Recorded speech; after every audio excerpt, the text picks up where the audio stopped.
ఈ భూమి అంతా కలిపి శివస్వరూపం. అది మాంసనేత్రమునకు దొరుకుతుంది, కనపడుతుంది. పృథివి, అలాగే పంచభూతములలో ఆపస్, తేజో, వాయు, ఆకాశములు, ఈ 5 కాక సూర్యచంద్రులు, జీవుడు, ఈ 8 కలిపి శివస్వరూపాలు. అందుకే ఇవి శివస్వరూపములు అని నిర్ధారణ చేయడం కోసమే ఈ 8 లింగస్వరూపములై ఉంటాయి. కంచిలో పృథివీలింగం, జంబుకేశ్వరంలో జలలింగం, అరుణాచలంలో అగ్నిలింగం, చిదంబరంలో ఆకాశలింగం, శ్రీకాళహస్తిలో వాయులింగం, కోణార్కలో సూర్యలింగం, సీతాకుండంలో చంద్రలింగం, ఖాట్మండులో యజమానలింగం. యజమానలింగం అంటే నేను నేను అనుకునేటటువంటి యజమాని యొక్క స్వరూపం. ఈ 8 కూడా శివస్వరూపములే. అందుకే ఈ 8 పేర్లతో 8 శివలింగములు ఆవిర్భవించాయి. ఇందులో పంచభూతలింగములు అని పృథివి, ఆపస్తేజో, వాయు, ఆకాశములు ఈ 5 బ్రహ్మాండము తయారు చేయబడడానికి ప్రధానమైన ఉపకరణములై అవే పిండాండమునందు కూడా ఉంటాయి. బ్రహ్మాండ పిండాండములు ఉండేటటువంటివి ఈ 5 పృథివి, ఆపస్తేజో, వాయు, ఆకాశములే. ఇందులో మళ్ళీ నేను మీతో మనవి చేసినట్టుగా కంచిలోది పృథివీలింగం తెలుస్తుంది. ఎందుకనంటే మీరు కాంచీపురం వెళ్లి చూస్తే ఏకాంబరీశ్వరుడని పేరు కలిగినటువంటి పృథ్వీలింగానికి నీళ్లతో అభిషేకం లేదు. ఎందుకంటే నీటితో అభిషేకం చేస్తే కరిగిపోతుంది ఆ లింగం. అందుకని నీటితో అభిషేకం చెయ్యరు, ఒక్క మల్లె నూనెతో మాత్రమే దానికి అభిషేకం. కాబట్టి కంచిలో పృథివీలింగం తెలుస్తుంది. జంబుకేశ్వరంలో జలలింగం తెలుస్తుంది. శ్రీరంగం వెళ్ళిన వాళ్ళు ఆ పక్కనే తిరువాణక్కోయిల్ అంటారు వాళ్ళు. ఆ తిరువాణక్కోయిల్ వెడితే ఆ పరమేశ్వరుని యొక్క శివలింగం దగ్గర ఎప్పుడు నీరు ఊరుతూ ఉంటుంది. అది ఎవరి మీద ప్రోక్షించరు, ఆ నీళ్లు తీసి పోసేస్తూ ఉంటారు పక్కన. అలా నీరు ఊరుతూ ఉంటుంది కాబట్టి ఆయన జలలింగం, ఆయన నీటి స్వరూపముతో ఉంటాడు అని. శ్రీకాళహస్తిలో వాయులింగం, వాయువుని చూడడం ఎలా?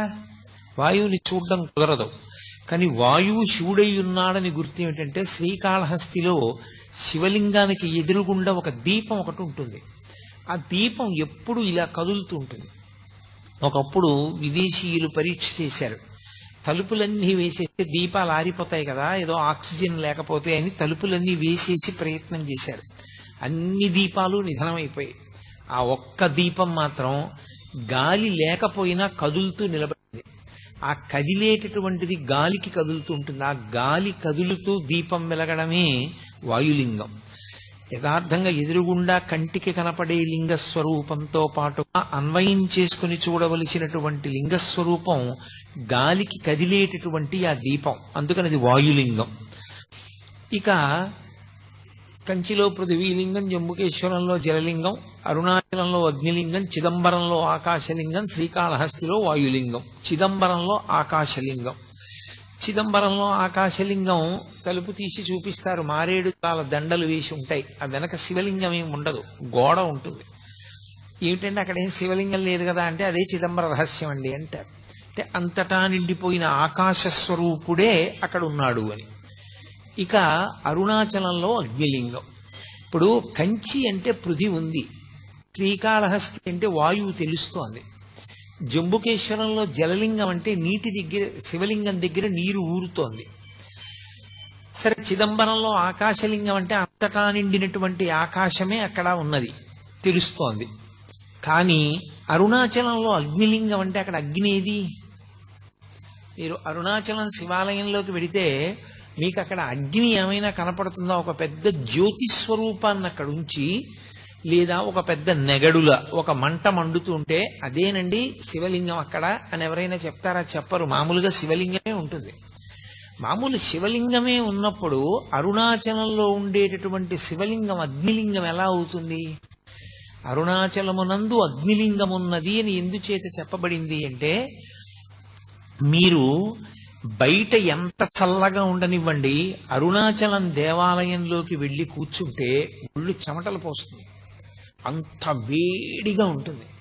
ఆ వేడి నిజంగా అగ్నిహోత్ర స్వరూపంతో ఉంటే మనం తట్టుకోలేమని ఆ వేడి రూపంలో ప్రకాశిస్తూ ఉంటాడు ఆయన. కాదు కాదు, అసలు యథార్థం ఏమంటే అది జ్ఞానాగ్ని.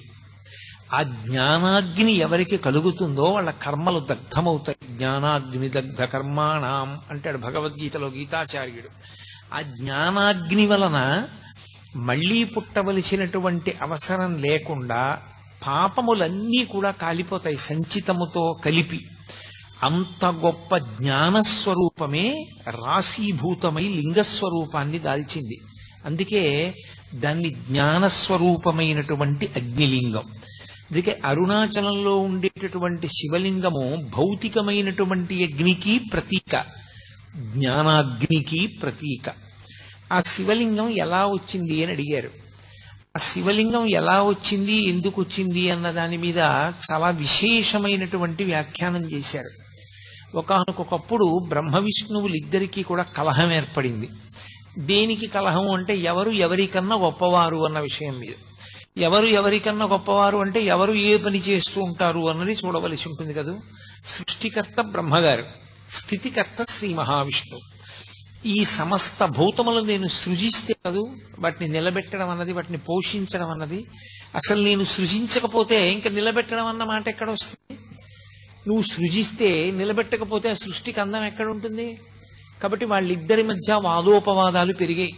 అయితే ఇక్కడ ఒక అనుమానం వస్తుంది. 4 వేదములను 4 ముఖములతో చెప్పగలిగిన వాడు సరస్వతీదేవి యొక్క భర్త, ఇంతటి సృష్టికర్త, లోకానికి పితామహుడు, మహానుభావుడైనటువంటి బ్రహ్మగారికి ఇలాంటి అజ్ఞానం పట్టుకుని లోకాలన్నింటినీ దక్షతతో నిర్వహించగలిగినటువంటి వాడు, స్థితికారుడు, ఎందరో రాక్షసులను దునుమాడినవాడు, దశావతారములను స్వీకరించగలిగినవాడు, అటువంటి శ్రీ మహావిష్ణువు ఇటువంటి అజ్ఞానానికి వశుడై వాళ్ళు కూడా అహంకారంతో అలా కలహించుకుంటే ఇక వారు ఒక్కొక్కసారి అలా బుద్ధి పతనమవుతుంది అని అనవలసి వస్తే అంతటి పూజనీయమైన స్థానములను ఎలా అలంకరిస్తారనేటటువంటి ప్రశ్న ఒకటి ఉత్పన్నమవుతుంది. కానీ మీరు ఒక్క విషయాన్ని బాగా గమనించవలసి ఉంటుంది. మాయా అని ఒక మాట ఉంటుంది. ఆ మాయకి అందరూ వశులవుతారు. శివమాయా మోహితులైన నాడు బ్రహ్మగారు విష్ణువు కూడా శివమాయకు వశులైతే వారి యొక్క బుద్ధి ఎందు కూడా ఒక మేఘం కమ్మినట్టుగా కమ్ముతుంది. అంతేకాని అది శాశ్వతమైనటువంటి వైక్లభ్యము కాదు. ఆ శివమాయా మోహితులయ్యారు వాళ్ళు. ఆ శివమాయా మోహితులయ్యారన్న మాటని శివమహాపురాణంలో వ్యాసుడు ఇన్ని మార్లో ప్రయోగిస్తాడు. కాబట్టి వారి మధ్య అహంకార భేదం వచ్చింది, కలహం ఉత్పన్నమైంది, ఇద్దరూ దెబ్బలాడుకుంటున్నారు. ఇప్పుడు అసలు వాళ్ళు ఏ మాయ చేత అలా అయిపోయారో ఆ మాయాస్వరూపము వాళ్ళకి ద్యోతకము కావాలని పరమశివుడు ఒక పెద్ద జ్యోతి స్తంభంగా వెలిశాడు వాళ్ళ మధ్యలో. అది కంటితో చూస్తే పై వరకు వెలుగుతోంది, కిందకి చూస్తే భూమి లోపల ఎక్కడుందో తెలియదు. ఒక పెద్ద స్తంభం. ఆ స్తంభం ఏమిటి? ఏదో లోహంతో చేసిన స్తంభం కాదు, అది జ్యోతి స్వరూపం. అందుకే జ్యోతిర్లింగము అన్న మాట వచ్చింది. జ్యోతిర్లింగము అన్న మాటకు అర్థం అక్కడ ఏదో జ్యోతి ఉంటుంది లేకపోతే దీపం వెలుగుతూ ఉంటుంది అని కాదు దాని అర్థం. జ్యోతిర్లింగము అన్న మాట ఎక్కడ వాడినా మీరేం గుర్తు పెట్టుకోవాలంటే అది జన్మ జన్మాంతరముల నుండి మనని వెంటాడుతున్నటువంటి అజ్ఞానాన్ని, ఇంకా కొన్ని కోట్ల జన్మలెత్తడానికి అవసరమైనంత పాపాన్ని, ఆ పాపము వలన ఏర్పడిన కర్మ బంధములను, దాని వలన కలిగినటువంటి అజ్ఞానాన్ని, మనలోని పశుత్వాన్ని కాల్చివేసి జ్ఞానమిచ్చి మళ్లీ పుట్టవలసినటువంటి అవసరాన్ని తీసివేయగలిగినటువంటి రాశీభూతమైన శక్తి ఎక్కడున్నదో దానికి జ్యోతిర్లింగమని పేరు. ఎందుచేత? జ్యోతి అంటే దీపం. దీపం ఎక్కడుందో అక్కడ చీకటి ఉండదు. చీకటి లేకపోతే ఉన్న వస్తువు ఉన్నట్లుగా కనపడుతుంది. ఆ సత్య వస్తువు మనకి ప్రకాశించాలి, తెలియాలంటే దీపం ఒక్కటే సాధనం. ఆ దీపం లేని నాడు ఉన్న వస్తువు ఉన్నట్టు తెలియదు. ఉన్న వస్తువు ఉన్నట్టు తెలియకపోతే వచ్చే పెద్ద ప్రమాదం ఏమి అంటే వెంటనే భయం పట్టుకుంటుంది. అది ఏ వస్తువో తెలియదు కాబట్టి భయం. ఎక్కడికన్నా వెళ్ళాలంటే భయం. అందరికీ చీకటిగా ఉంటే భయం. చీకటి అంటే భయం అండి అంటారు. కారణం ఏమిటంటే చీకట్లో ఉన్న వస్తువు తెలియదు. చీకటి పోవాలంటే ఒక దీపం వెలిగితే చాలు భయం పోతుంది. మృత్యువు పట్ల అందరికీ భయం ఎందుకుంటుంది అంటే ఈ శరీరం పడిపోతుంది అని. కానీ ఈ శరీరం పడిపోవడం అనేటటువంటిది జరిగి తీరుతుంది. కానీ ఎప్పుడూ పడకుండా ఉండేటటువంటిది ఆత్మ. ఆ ఆత్మ ఎరుకలోకి వచ్చి శరీరము అసత్యం అనేటటువంటి భావమునందు త్రికరణ శుద్ధిగా నిలబడగలిగినటువంటి శక్తిని ఇవ్వగలిగినటువంటి దీపస్వరూపానికి జ్యోతిర్లింగం అని పేరు. ఇప్పుడు దానినే మహాశివరాత్రి అంటారు. ఆ పెద్ద జ్యోతి స్తంభం ఒకటి వెలిగింది. ఆ బ్రహ్మగారు శ్రీ మహావిష్ణువు మధ్యలో. అది ఎంత ఉంది అని అడిగారు. దాన్ని వర్ణన చేసింది యజుర్వేదం. రుద్రాధ్యాయానికి ప్రార్థనా శ్లోకం చెప్తూ ఆ పాతాళ నభస్థలాంత భువన బ్రహ్మాండం ఆ విస్ఫురత్ జ్యోతిస్ఫాటికలింగమౌళి విలసత్పూర్ణిందు వాంతామృతై అంది. అది పాతాళలోకం కన్నా కింద ఎక్కడుంటుంది, ఏముంటుంది అని అడిగితే అక్కడ వరకు వెళ్ళింది. అంటే ఎక్కడ వరకు ఉంటుంది అంటే పాతాళలోకం వరకు చెప్తారు. ఇంకా కింది వరకు వెళ్ళిపోయింది. పైన బ్రహ్మాండమా విస్ఫురత్, ఈ బ్రహ్మాండములు ఎంతవరకు ఉన్నాయో వాటన్నిటినీ దాటిపోయింది. అందుకే మనకి ఇప్పటికీ కొన్ని ప్రధానమైనటువంటి దేవాలయాల్లో మీరు చూస్తే ఆవిర్భావలింగము అని ఉంటుంది. ఆ లింగం దేవాలయంలో ఉండదు, దేవాలయం వెనక గోడ మీద ఉంటుంది. శ్రీకాళహస్తి క్షేత్రంలో దేవాలయం వెనక గోడ మీద కనపడుతుంది. శివలింగం ఉండి శివలింగం మధ్యలో ఏదో చిన్న అవరోధం తొలగినట్టుగా ఉండి దాని మధ్యలో శివుడు సాకారంగా ఉంటాడు. పై భాగం సరిగా కనపడదు, కింద భాగం సరిగా కనపడదు. కింద ఒక పంది ఉంటుంది కిందకి తవ్వుతూ వెడుతున్నట్టు, పైన ఒక హంస ఉంటుంది ఎగురుతున్నట్టు. అదే ఆవిర్భావలింగం. ఆవిర్భావలింగం అంటే ఆ జ్యోతి స్తంభం ఏర్పడినప్పుడు శ్రీ మహావిష్ణువు దీని యొక్క ఆది నేను కనుక్కుంటానని ఆయన వరాహస్వరూపాన్ని పొంది భూమిని తవ్వుకుంటూ కిందకి వెళ్ళారు. చతుర్ముఖ బ్రహ్మగారు హంసవాహనాన్ని అధిరోహించి ఊర్ధ్వముఖ చలనం చేశాడు. అలా కొన్ని వేల దివ్య సంవత్సరములు ప్రయాణం చేశారు ఇద్దరు. ప్రయాణం చేసి వెళ్ళి వెళ్ళి వెళ్ళి వెళ్ళి ఎంత లోపలికి వెడుతున్నా జ్యోతిస్తంభం వెడుతూనే ఉంది. పైకి బ్రహ్మగారు ఎంత దూరం వెడుతున్నా జ్యోతిస్తంభం వెడుతూనే ఉంది. ఇక బ్రహ్మగారికి చాలా అలసట కలిగింది. ఇక నేను వెతకలేను, నా వల్ల కాదనుకున్నాడు. శ్రీ మహావిష్ణువు రజోగుణ ప్రధానుడు కాడాయన. అందుకే బ్రహ్మగారిని ఎరుపు రంగుతో సంకేతిస్తారు. ఆయన రజోగుణ ప్రధానుడు. సృష్టి ఎక్కడ ఉన్నా రజోగుణ సంబంధం. అందుకే ఆయనని ఎరుపు రంగులో చూపిస్తారు ఎప్పుడు. కాబట్టి రజోగుణానికి ఉండేటటువంటి లక్షణం ఏమిటంటే పక్కనే దానికి అహంకారం కూడా ఉంటుంది. అందుకని తొందరగా బ్రహ్మగారికి అహంకారం కలిగి అది ఎంత దూరం వెళ్ళిపోయిందంటే పైనుంచి పడిపోతోంది ఒక మొగలి పువ్వు. దాన్ని పట్టుకున్నాడు ఆయన. నువ్వు ఎక్కడి నుంచి పడుతున్నావు అని అడిగాడు. నేను శివుని యొక్క తల నుంచి కింద పడుతున్నాను లింగం పైనుంచి అంది. ఇంకెంత దూరం ఉంది అని అడిగాడు.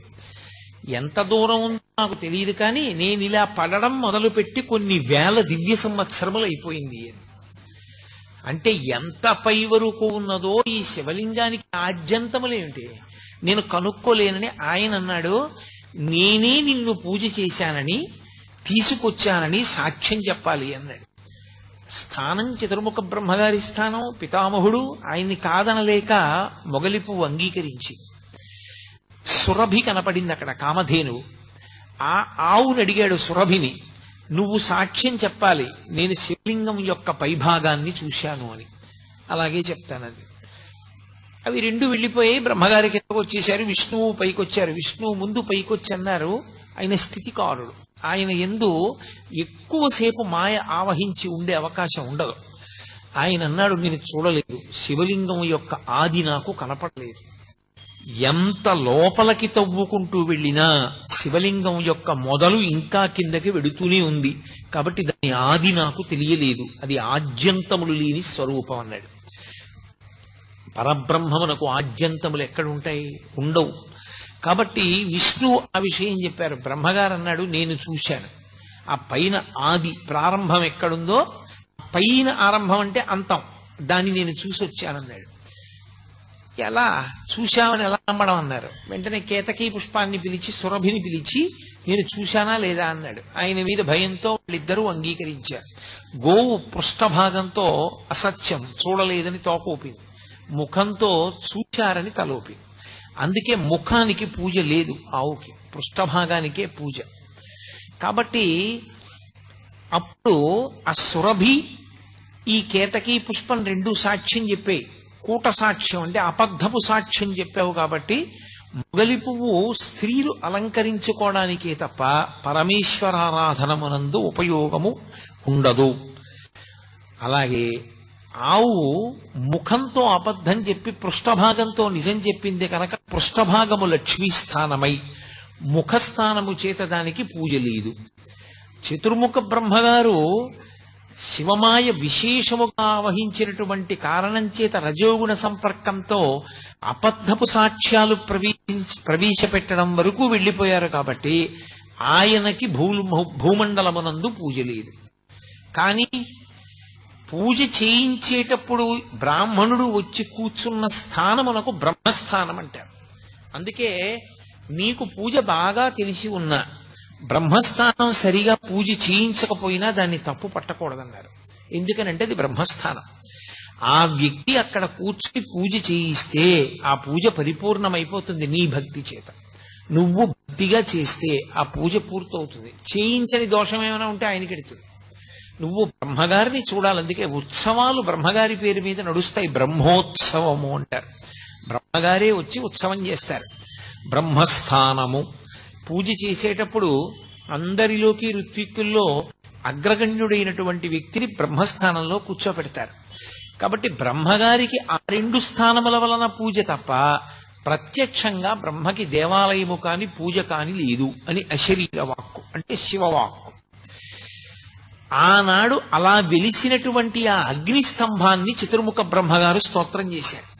స్తోత్రం చేసి మా అహంకారం పోయింది, అసలు నిజంగా పరబ్రహ్మస్వరూపమేదో ఏది ఆద్యంతములు లేనిదో మాకు అవగతమైంది. కాబట్టి ఇక్కడ ఇదే స్వరూపంతో వెలిసినటువంటి నువ్వు అందరి యొక్క అజ్ఞాన దాహకత్వానికి వీలుగా లోకమునకు అజ్ఞానము పోగొట్టేటటువంటి స్వరూపంతో ఇక్కడ అగ్నిలింగమన్న పేరుతో అరుణాచలంలో వెలియవలసిందని ప్రార్థన చేశారు. ఆ కారణం చేత అరుణాచలంలో అగ్నిలింగం ఏర్పడింది. అది అక్కడ ఏర్పడినటువంటి శివలింగం. అరుణాచలంలో ఉండేటటువంటి శివలింగానికి అరుణాచల క్షేత్రానికి ఒక ప్రత్యేకమైనటువంటి లక్షణం ఉంది. ఏమిటి ఆ లక్షణం అంటే పరమేశ్వరుణ్ణి ఒకానొకప్పుడు ప్రార్థన చేశారు. అయ్యా ఇన్ని జన్మలు ఎత్తలేకపోతున్నాం, అందులో వచ్చేది కలియుగం, చాలా తేలికగా అజ్ఞానానికి వశులమైపోతాం, మాయకి లోబడిపోతాం, తప్పు పనులు చేస్తాం, మళ్ళీ పునర్జన్మలు వస్తాయి. మరి అలా రాకుండా ఉండాలంటే మాకు ఒక తేలిక మార్గం ఏదైనా ఉపదేశించేయండి అన్నారు. ఆయన అన్నాడు దర్శనాత్ అభ్రసదసి అన్నాడు. చిదంబరం వెళ్ళి ఎలా దర్శనం చెయ్యాలో తెలుసుకుని అలా దర్శనం చెయ్యండి, ఇక మీరు పుట్టవలసిన అవసరం ఉండదన్నాడు. చిదంబరంలో దర్శనం అంటే ఇందాకే మీతో ప్రస్తావన చేశా. తలుపు తీస్తారు సిద్ధంగా ఉండండి అంటారు. ఆ తెర తీస్తారు. ఇలా చూసేటప్పటికి ఇలా జాగ్రత్తగా కళ్ళు నిలువుకుని చూస్తారు. ఏం ఉండదు. మారేడు దళాల దండలు వేలాడుతుంటాయి. బంగారు మారేడు దళాలు, మామూలు మారేడు దళాల దండలు ఉంటాయి. తెరహేస్తారు. అయిపోయింది, వెళ్ళిపోండి అంటారు. కొంతమంది అంటారు దాంబికానికి నీకు కనపడలేదా, శివలింగం వెనకాల ఉంది కదూ అంటారు. ఉత్తిది అదేం కాదు. అదేమిటండి ఏం లేదు కదా వెనకాతలంటే అదే చిదంబర రహస్యం అంటారు. అందుకే ఇప్పటికే అర్థం కాని విషయాన్ని చిదంబర రహస్యం అంటారు. ఆకాశము అంటే అంతటా నిండిపోయి ఉంటుంది. అంతటా నిండిపోయిన ఆకాశములో అన్నీ ఉంటాయి. ఇప్పుడు మఠాకాశము అంటాం. అంతటా నిండిపోయినటువంటి ఆకాశం ఒకటి అనంతాకాశము అంటారు. అనంతాకాశమునందు మఠాకాశము అంటే ఓ గది.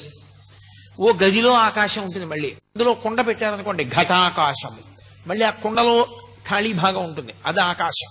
ఏమీ లేదనకూడదు, శూన్యం అనకూడదు. శూన్యం బౌద్ధుల వాదన, ఆకాశము సనాతన ధర్మవాదన. అందుకే శంకరాచార్యుల వారు అక్కడే ఖండన చేశారు. ఏమీ లేదు శూన్యం అన్నది వాళ్ళ వాదన. ఏమీ శూన్యం కాదు శంకరాచార్యుల వారి వాదన. ఎందుచేతనంటే మీరు మా ఇంటికి వచ్చారనుకోండి, తలుపు కొట్టారు, ఇంట్లో ఎవరూ లేరు అంది పనిపిల్ల. ఓ అయితే కోటేశ్వరరావు వారి భార్య ఏ దేవాలయానికో వెళ్ళారనమాట అని మీరు అన్నారు. ఎప్పుడు వస్తారు అన్నారు. రాత్రి అవుతుంది, ఇప్పుడు వచ్చే అవకాశం లేదా? లేదు. మీరు ఇక వెళ్ళలేదు, ఇంట్లోకి వెళ్ళిపోయారు. ఇప్పుడు ఇంట్లో ఎవరూ లేరా? ఇంట్లో ఎవరూ లేరని చెప్పేవాళ్ళు ఉన్నారా? ఇంట్లో ఎవరూ లేరని చెప్పేవాళ్ళు ఉన్నారు. అది శూన్యం కాదు, ఉన్నారు. అది ఆకాశం. అది శంకరాచార్యుల వారి వాదన. అది సనాతన ధర్మం. దానికి బౌద్ధం ఈ దేశాన్ని విడిచిపెట్టి వెళ్ళిపోయింది. శంకరులకు బౌద్ధం మీద ద్వేషం కాదు, శంకరుల వాదన పటిమ ముందు నిలబడలేక. అది సత్యం. కాబట్టి అటువంటి ఆకాశమును అనంతముగా నిండిపోయినటువంటి ఆకాశ స్వరూపాన్ని ఒక మఠాకాశంగా, ఒక గోడగా చూపించి దానికే వేస్తారు మారేడు దళాలు. అంతటా నిండి నిబిడీకృతమైపోయింది పరమేశ్వర స్వరూపమని అర్థం చేసుకోగలిగిన వాడికి చిదంబర దర్శనం తెలుస్తుంది. లేనివాడికి చిదంబర దర్శనం అర్థం కాదు వెళ్ళిన. అందుకని దర్శనాత్ అభ్రసదసి, చిదంబరం వెళ్లి దర్శనం చేయమన్నారు కానీ మహాప్రభో మాకు అది ఎలా మనసులో నిలబడుతుంది? అంత తేలిక సాధ్యం కాదు. ఇంకొక మాట చెప్పండి, ఇంకొంచెం తేలిక మార్గం చెప్పండి అన్నారు. దర్శనాత్ అభ్రసదసి జననాత్ కమలాలయే, కమలాలయంలో పుట్టండి మీకు మోక్షం ఇస్తానన్నాడు. కమలాలయం అంటే తిరువారూరు. తిరువారూరులో పుడితే మోక్షం. కానీ పుట్టడం మన చేతిలో ఉందా? ఎక్కడ పుడతానో, ఏ కాలంలో పుడతానో ఎవరికి తెలుసు. కాబట్టి పుట్టడం నా చేతిలో ఎక్కడుంది పరమేశ్వర? ఇంకొక మాట చెప్పండి. ఆయన అన్నారు, కాశ్యాంతు మరణాన్ముక్తి, పోని పుట్టడం నీ చేతిలో లేదు. నీ కర్తవ్యాలన్నీ అయిపోయాయి అనుకున్నప్పుడు కాశీ వెళ్ళిపోయి కాశీపట్టణంలో ఉండిపోయి కాశీపట్టణంలో శరీరం విడిచిపెట్టేస్తావా? మోక్షం ఇచ్చేస్తాను, నేనే వచ్చి కుడి చెవిలో తారక మంత్రాన్ని ఉపదేశం చేస్తా, ఉపదేశం చేసి మోక్షం ఇస్తా. కాశీ వెళ్ళిపోతావా? అయ్యా కాశీ వెళ్ళిపోవడం అంటే అంత తేలిక? పిల్లల్ని వదిలేసి మనవల్ని వదిలేసి, పైగా నేను వెడదామనుకునే లోపల శరీరం వదిలిపెడితే ఎలా సాధ్యమవుతుంది? అందుకని కుదరదు. ఇంకొక మాట ఏమైనా చెప్పండి. స్మరణాత్ అరుణాచలే, ప్రతిరోజు ఒక్కసారి అరుణాచల శివ అరుణాచల శివ అరుణాచల శివ అని నేను 3 మాటలు అంటున్నాను. 3 మాటలని శివుడు అనలేదు.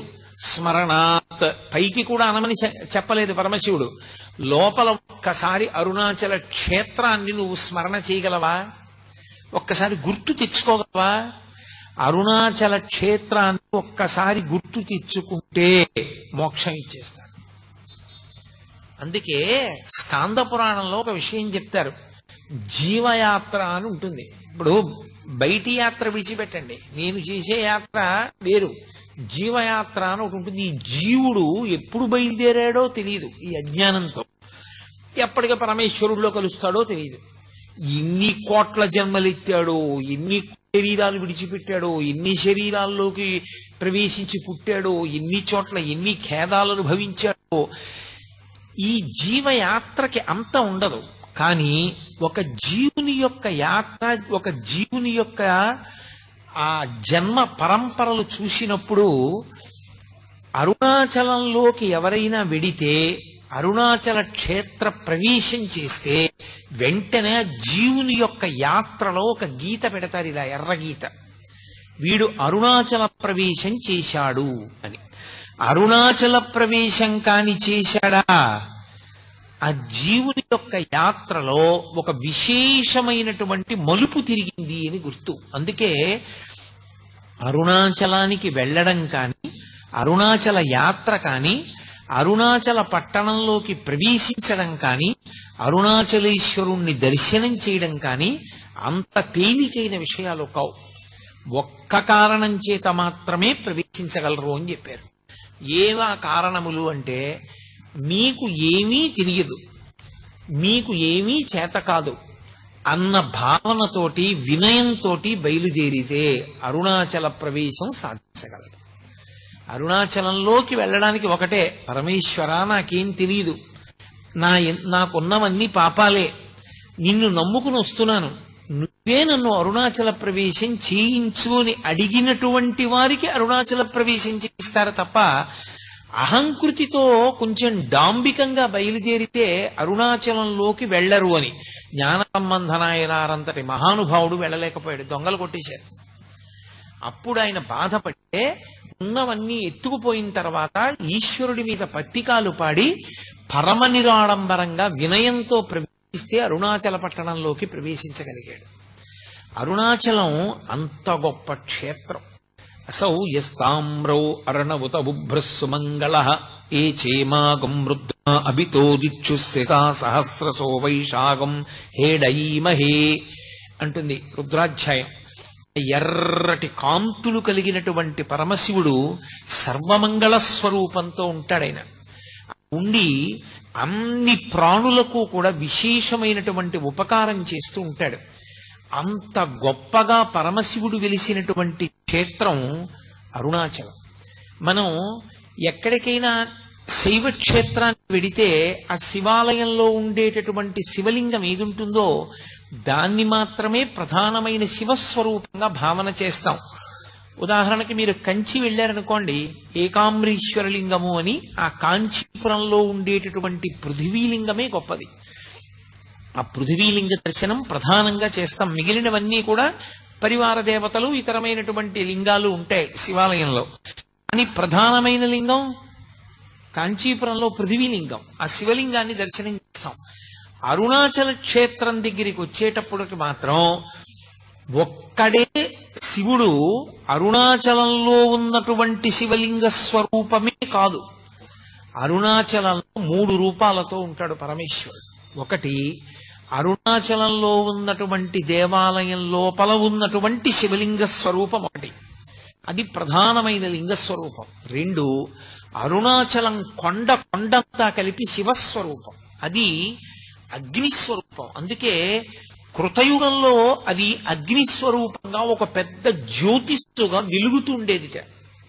అదే త్రేతాయుగం దగ్గరికి వచ్చేటప్పటికీ మణులతో కూడినటువంటి శివలింగమైంది. అదే ద్వాపర యుగంలోకి వచ్చేటప్పటికి పెద్ద స్వర్ణలింగమైంది. కలియుగంలోకి వచ్చేటప్పటికి మరకత లింగమైంది. అందుకే ఇప్పటికీ ప్రపంచంలో ప్రఖ్యాతి వహించినటువంటి భూతత్వ శాస్త్రవేత్తలు అరుణాచల పర్వతంలో ఉండేటటువంటి శిలలను పరిశీలించి హిమాలయ పర్వతాల కన్నా కూడా ప్రాచీనమైనటువంటి శిలలు ఇక్కడే ఉన్నాయి. అసలు ఈ భూమండలము ఏర్పడేటప్పుడు అగ్నితప్తమైనటువంటి శిలలతో చల్లారిన కొండ ఈ కొండయే అని నిర్ధారణ చేయబడినటువంటి క్షేత్రం. ఇప్పటికీ అరుణాచలంలో దేవాలయానికి పునర్నిర్మాణం చేస్తున్నప్పుడు కుంభాభిషేక సమయంలో అక్కడ ఒక సొరంగ మార్గం కనపడింది. భగవాన్ రమణులు చెప్తూ ఉండేవారు, ఆ సొరంగం అరుణాచలం కొండ మధ్య భాగంలోకి వెడుతుంది. పైకి కొండ కనపడుతుంది, ఈ మాంసనేత్రానికి ఒక కొండలా కనపడుతుంది. కానీ యథార్థమునకు అది ఒక జ్యోతి స్వరూపం, అదొక పెద్ద జ్యోతి. పట్టాభిరామన్ అని చెప్పి భారతదేశానికి ఆర్థిక శాఖ మంత్రి చేశారు.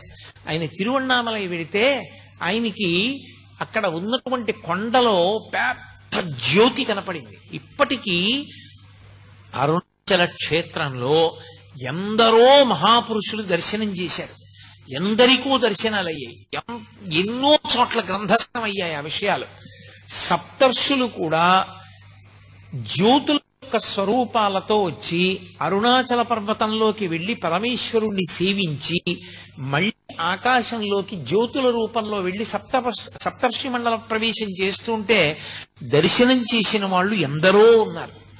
సభాముఖంగా చెప్పడం నాకు ఇష్టం లేదు, కానీ నేను మీతో ఒక విషయం చెప్తే మీరు ఆశ్చర్యపోతారు. నేను అరుణాచలం వెళ్ళినటువంటి మొట్టమొదటిసారి గిరి ప్రదక్షిణం ఎలా చెయ్యాలో కూడా నాకు తెలియని రోజుల్లో నేను ఎలా గిరి ప్రదక్షిణం చేయాలి, నాకు ఈ క్షేత్రంలో ఇంతకాలం ఉండాలి అని ఏమీ తెలియక నేను మళ్ళీ తిరుగు ప్రయాణం ఏర్పాటు చేసుకొచ్చేసాను. ఎలా అని నేను అక్కడ నిలబడి ఉంటే ఒక వ్యక్తి వచ్చాడు. గిరి ప్రదక్షిణం చేస్తారా అని అడిగాడు. అవును అన్నాను. నేను తీసుకెడతాను రండి, నేను ఇక్కడే ఉంటాను, ఇప్పుడు చూస్తూ ఉంటానన్నాడు. చీకట్లో నడిచి పెడుతున్నా. నాకు ఎప్పుడూ అనుమానం ఒకటి ఉండేది, రాములు తల్లిగారికి మోక్షం ఇచ్చారు, ఏ కారణానికి అని అనుమానం ఉండేది. నడిచి వెడుతుంటే ఆయన నన్ను రాత్రి 11 గంటల వేళ అకస్మాత్తుగా చేయి పట్టుకుని అటువైపుకి తీసుకెళ్లాడు పొదల దగ్గరికి. రమణుడికి స్వార్థం, వాళ్ళ అమ్మకే మోక్షం ఇచ్చాడు, అవునా అన్నాడు. నేను తెల్లబోయాను. ఇదేంటి ఇంత ఖచ్చితంగా నా మనసులో మాట అన్నారని. ఏమైతే అని నేను ధైర్యంగా అన్నాను, అవును నాకు అనుమానం ఉంది. ఆయన అలా ఎందుకు ఇచ్చారు మోక్షం అన్నాను. నీకు తెలుస్తుందిలే అని ఆయన అని 4 అడుగులు వేశాం. మీరు నన్ను నమ్మండి, ఇంత పవిత్రమైన వేదిక మించి చెప్తున్నాను, అబద్ధాల అడుగు బతకవలసిన అవసరం నాకు లేదు. ఓవర్ బ్రిడ్జ్ మించి స్పీడ్ గా ఒక వెహికల్ దిగితే ఎలా దిగుతుందో, స్ఫురద్రూపి తెల్లటి బట్టలు కట్టుకుని ఒక వ్యక్తి కొండ మించి అంగేసుకుంటూ దిగొచ్చాడు. మీరు ఇక్కడే ఉండండి అని నన్ను తీసుకెళ్లిన వ్యక్తి దూరంగా వెళ్లి ఆయనతో మాట్లాడాడు. నాకు ఒక్కటే కనపడింది, ఆయన చేతి గోళ్లు మాత్రం ఇలా వచ్చి ఇలా తిరిగి ఉన్నాయి. పెద్ద పెద్ద గోళ్లు ఇలా తిరిగిపోయాయి. ఆయన నేనంత దూరంలో నిలబడి ఉండగా ఈ పక్క నుంచి ఆ డొంకల్లోంచి నడిచి వెళ్ళిపోయాడు. మెరిసిపోతున్నాయి పాదాలు. నేను ఈయనకి ముళ్ళు గుచ్చుకోవా అని చూశాను. అదేంటి అంత మెరిసిపోతున్నాయి పాదాలు అనుకునే లోపల ఆయన నడిచి వెళ్ళిపోయాడు. నన్ను తీసుకెళ్లిన ఆయన అడిగాను, ఆయన ఎవరని. ఆయన ఒక సిద్ధ పురుషుడు, అంతకన్నా మీకు ఆయన గురించి ఇప్పుడు అర్థం కాదు అన్నాడు. ఆయన ఇంక అడగలేదు.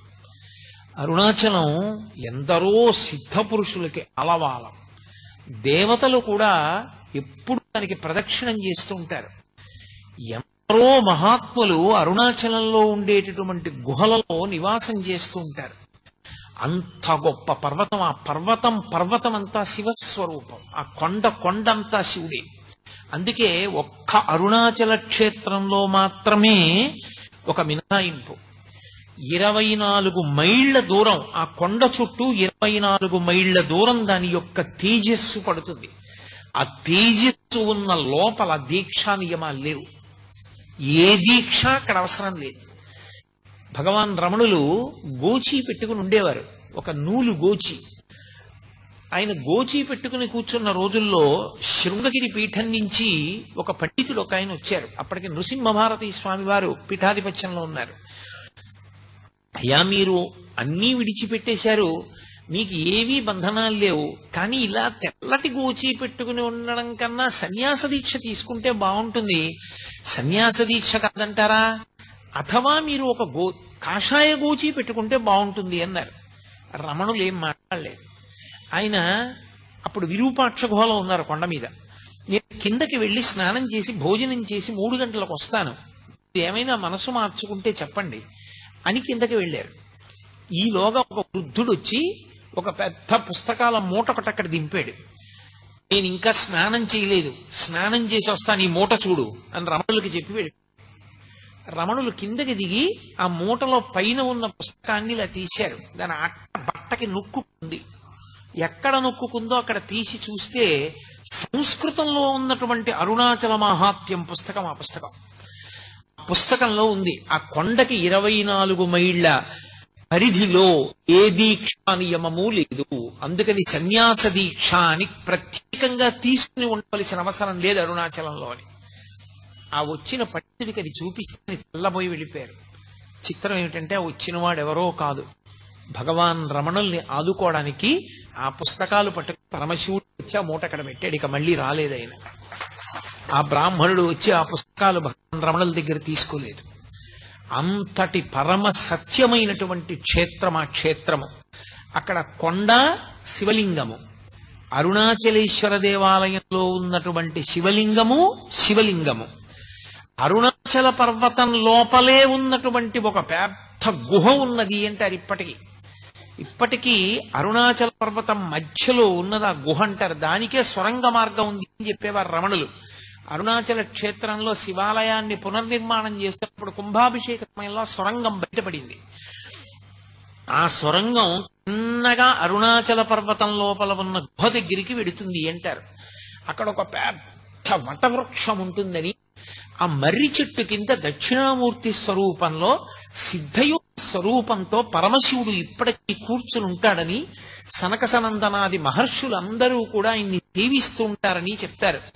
ఒకానొకప్పుడు భగవాన్ రమణులు అరుణాచల పర్వతం మీద నడిచి పెడుతున్నారు.